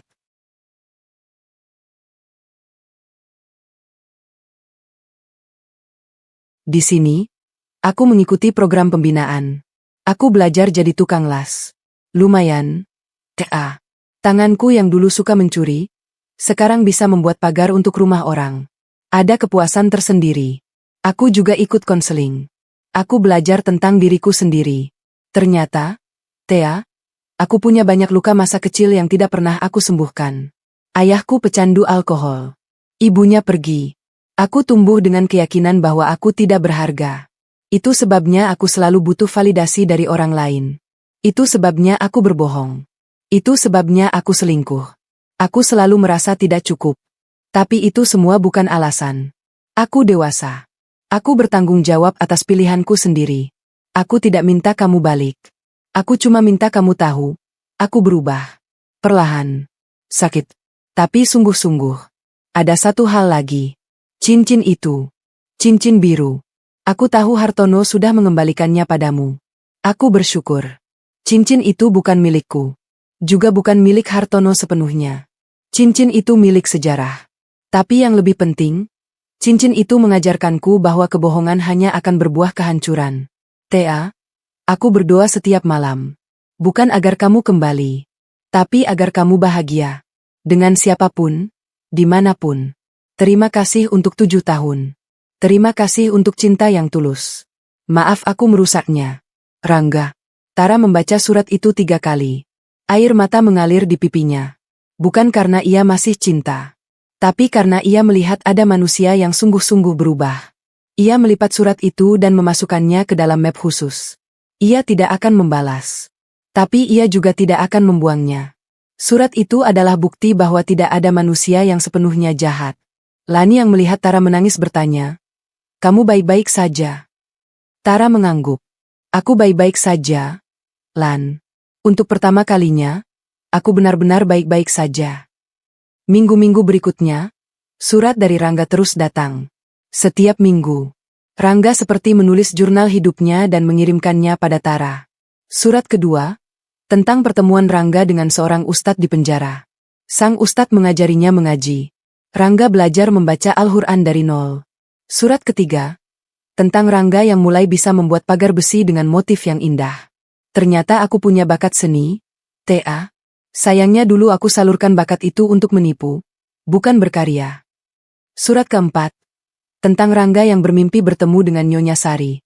Dia tersenyum padaku, Thea. Aku terbangun dengan pipi basah. Aku minta maaf padanya dalam doa. Surat kelima, tentang Rangga yang meminta maaf pada semua korban penipuannya. Satu persatu aku tulis surat. Beberapa memaafkan. Beberapa masih marah. Itu hak mereka. Setiap surat, Tara baca. Lalu ia simpan di map. Ia tidak membalas. Lani penasaran. Kamu nggak akan balas? Kasihan juga dia. Balas surat hanya akan memberinya harapan palsu. Lan. Aku sudah move on. Aku tidak ingin membuka pintu yang sudah tertutup.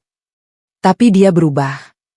Perubahan itu untuk dirinya sendiri, bukan untuk aku. Aku tidak harus menjadi bagian dari perubahannya. Lani mengangguk paham. Kamu dewasa, Thea. Aku kagum. Tara tersenyum. Aku bukan dewasa. Aku hanya sudah lelah berputar-putar di masa lalu. Adegan, Tara menghadiri acara yayasan. Suatu hari, yayasan mengadakan acara amal. Tara diminta menjadi pembicara. Di tengah acara, seorang perempuan tua mendekatinya. Kamu Tara? Tanya perempuan itu. Iya, Bu. Ada yang bisa dibantu? Perempuan itu mengeluarkan foto dari dompetnya. Foto Rangga kecil bersama seorang perempuan. Mungkin ibunya. Saya ibu kandung Rangga. Tara terkejut. Ibu Rangga. Iya. Saya dulu meninggalkan dia waktu dia masih SD. Saya malu. Saya kawin lari dengan laki-laki lain. Rangga tumbuh tanpa kasih sayang ibu. Tara tidak tahu harus berkata apa. Ibu, saya tahu Rangga sudah berbuat jahat ke kamu. Saya minta maaf. Tapi saya juga ingin kamu tahu, dia menulis surat ke saya. Dia minta maaf. Dia juga minta saya untuk mendoakanmu. Tara menunduk. Bu, saya sudah memaafkan Rangga. Tapi saya tidak bisa kembali. Ibu, saya tidak minta kamu kembali. Saya cuma ingin kamu tahu, ada orang yang berubah karena kehilangan kamu.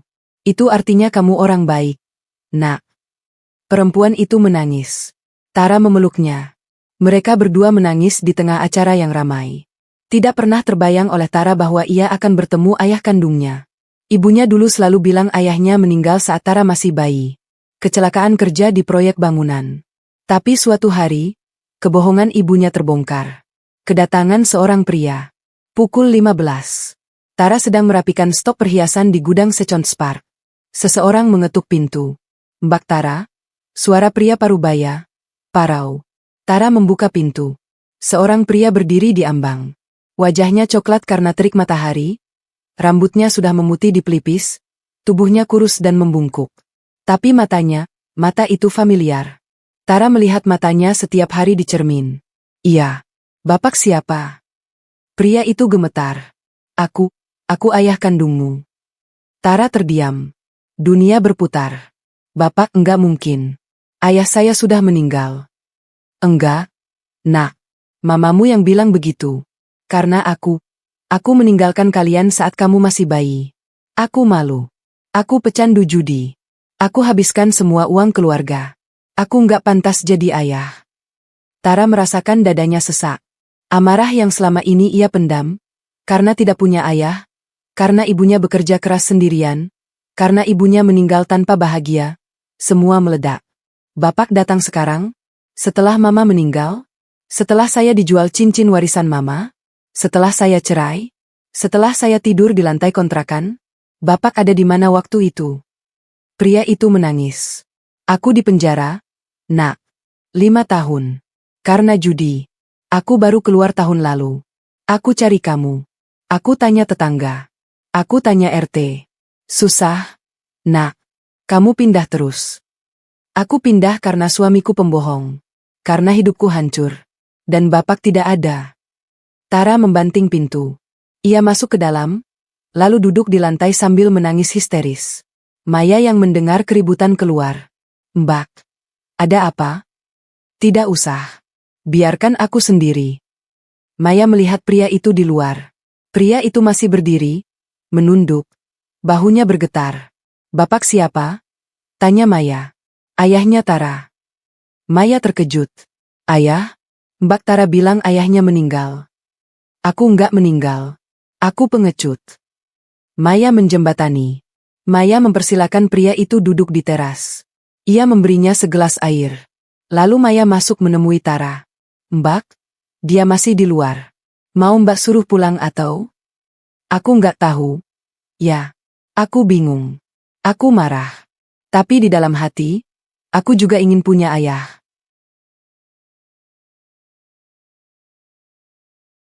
Maya memegang tangan Tara. Mbak, kamu sudah dewasa. Kamu nggak butuh ayah untuk hidup. Tapi mungkin, kamu butuh ayah untuk memaafkan. Tara menangis lagi. Setelah 1 jam, ia keluar. Pria itu masih duduk di teras, Tidak bergerak. Bapak. Suara Tara lirih. Pria itu menengadah. Wajahnya basah. Aku nggak bisa langsung memaafkan Bapak. Tapi aku mau mendengar cerita Bapak. Pria itu tersenyum di tengah air mata. Terima kasih, Nak. Mereka duduk berdampingan di teras. Pria itu bercerita tentang masa lalunya. Bagaimana ia jatuh miskin. Bagaimana ia bertemu Ibu Tara. Bagaimana ia kecanduan judi. Bagaimana ia meninggalkan mereka. Aku nggak minta maaf karena aku yakin maafku belum pantas diterima. Tapi aku janji, Nak. Aku nggak akan judi lagi. Aku kerja jadi kuli bangunan. Aku nabung. Aku datang karena aku lihat kamu di TV. Kamu hebat, Nak. Aku bangga.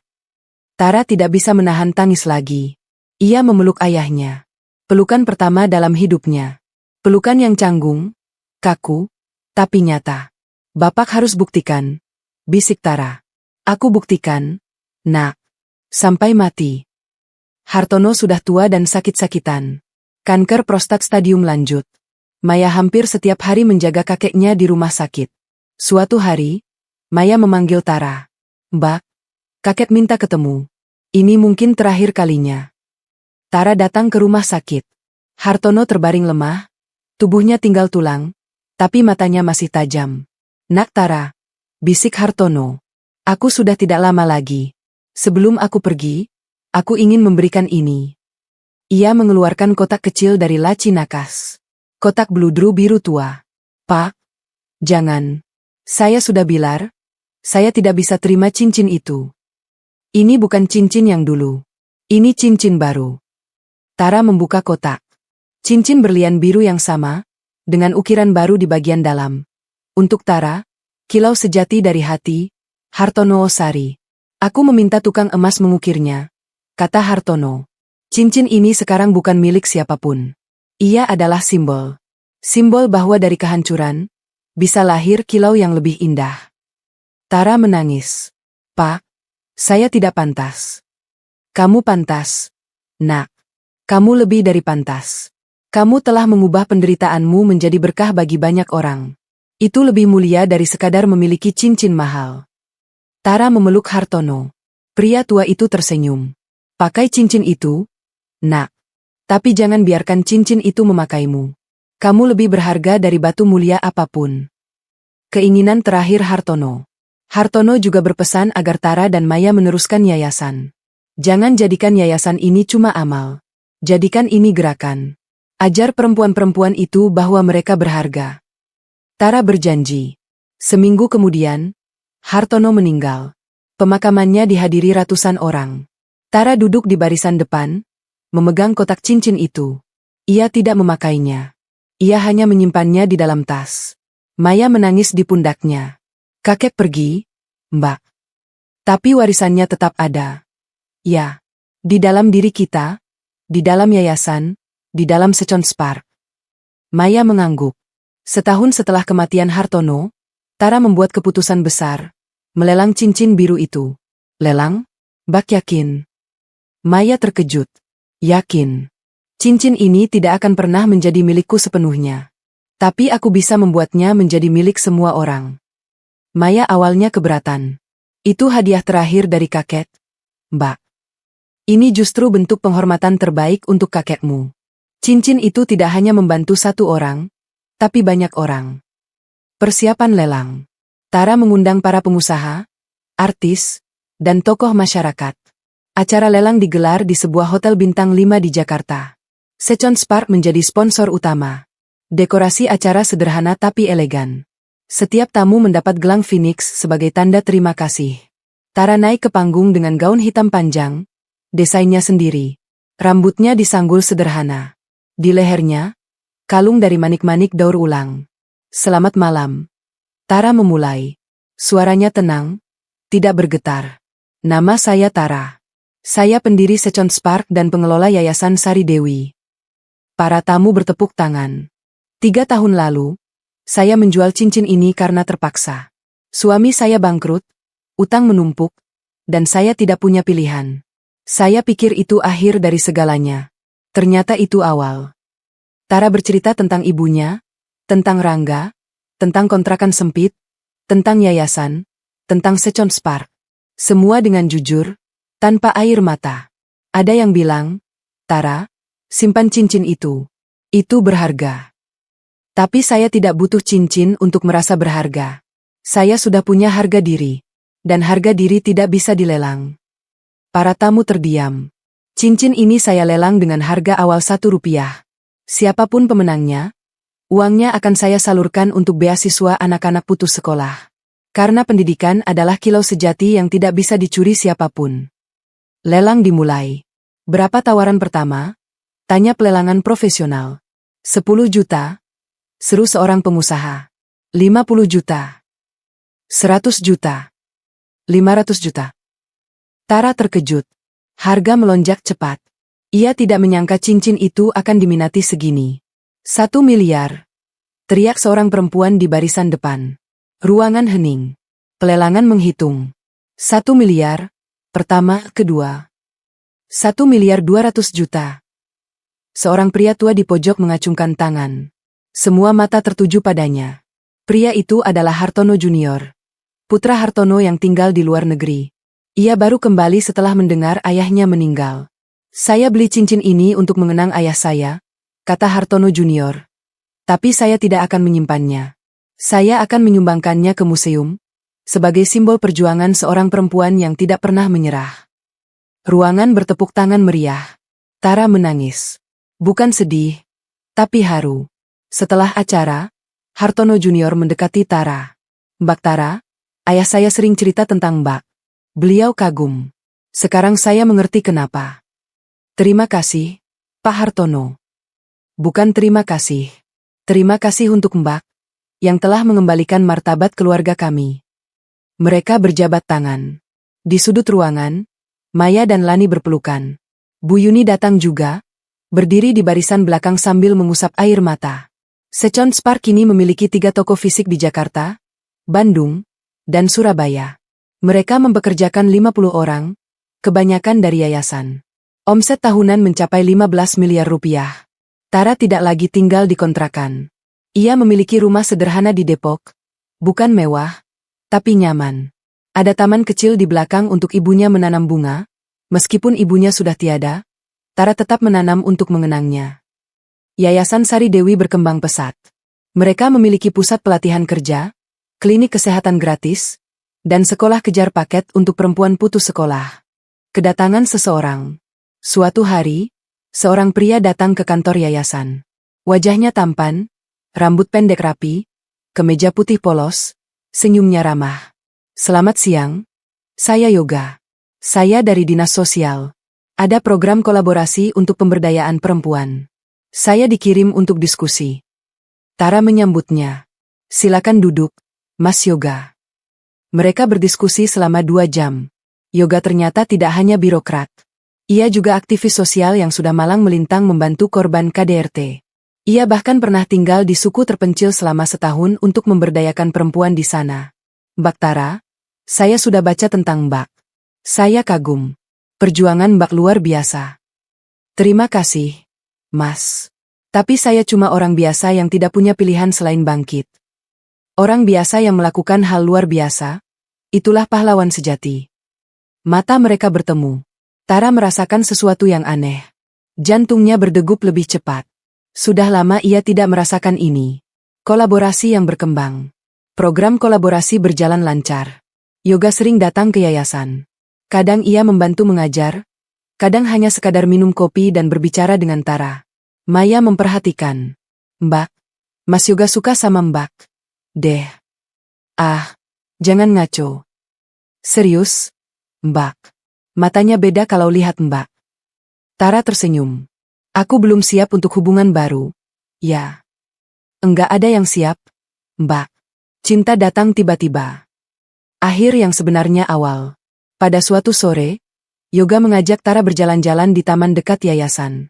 Mbak, saya mau jujur. Apa, Mas? Saya suka sama Mbak. Bukan karena kasihan. Bukan karena kagum. Tapi karena Mbak membuat saya ingin menjadi pribadi yang lebih baik. Tara terdiam. Udara sore terasa hangat. Mas Yoga, saya butuh waktu. Saya baru saja keluar dari pernikahan yang hancur. Saya tidak ingin terburu-buru. Saya akan menunggu, Mbak. Sekalipun Mbak butuh waktu setahun, 2 tahun, 10 tahun. Saya akan menunggu.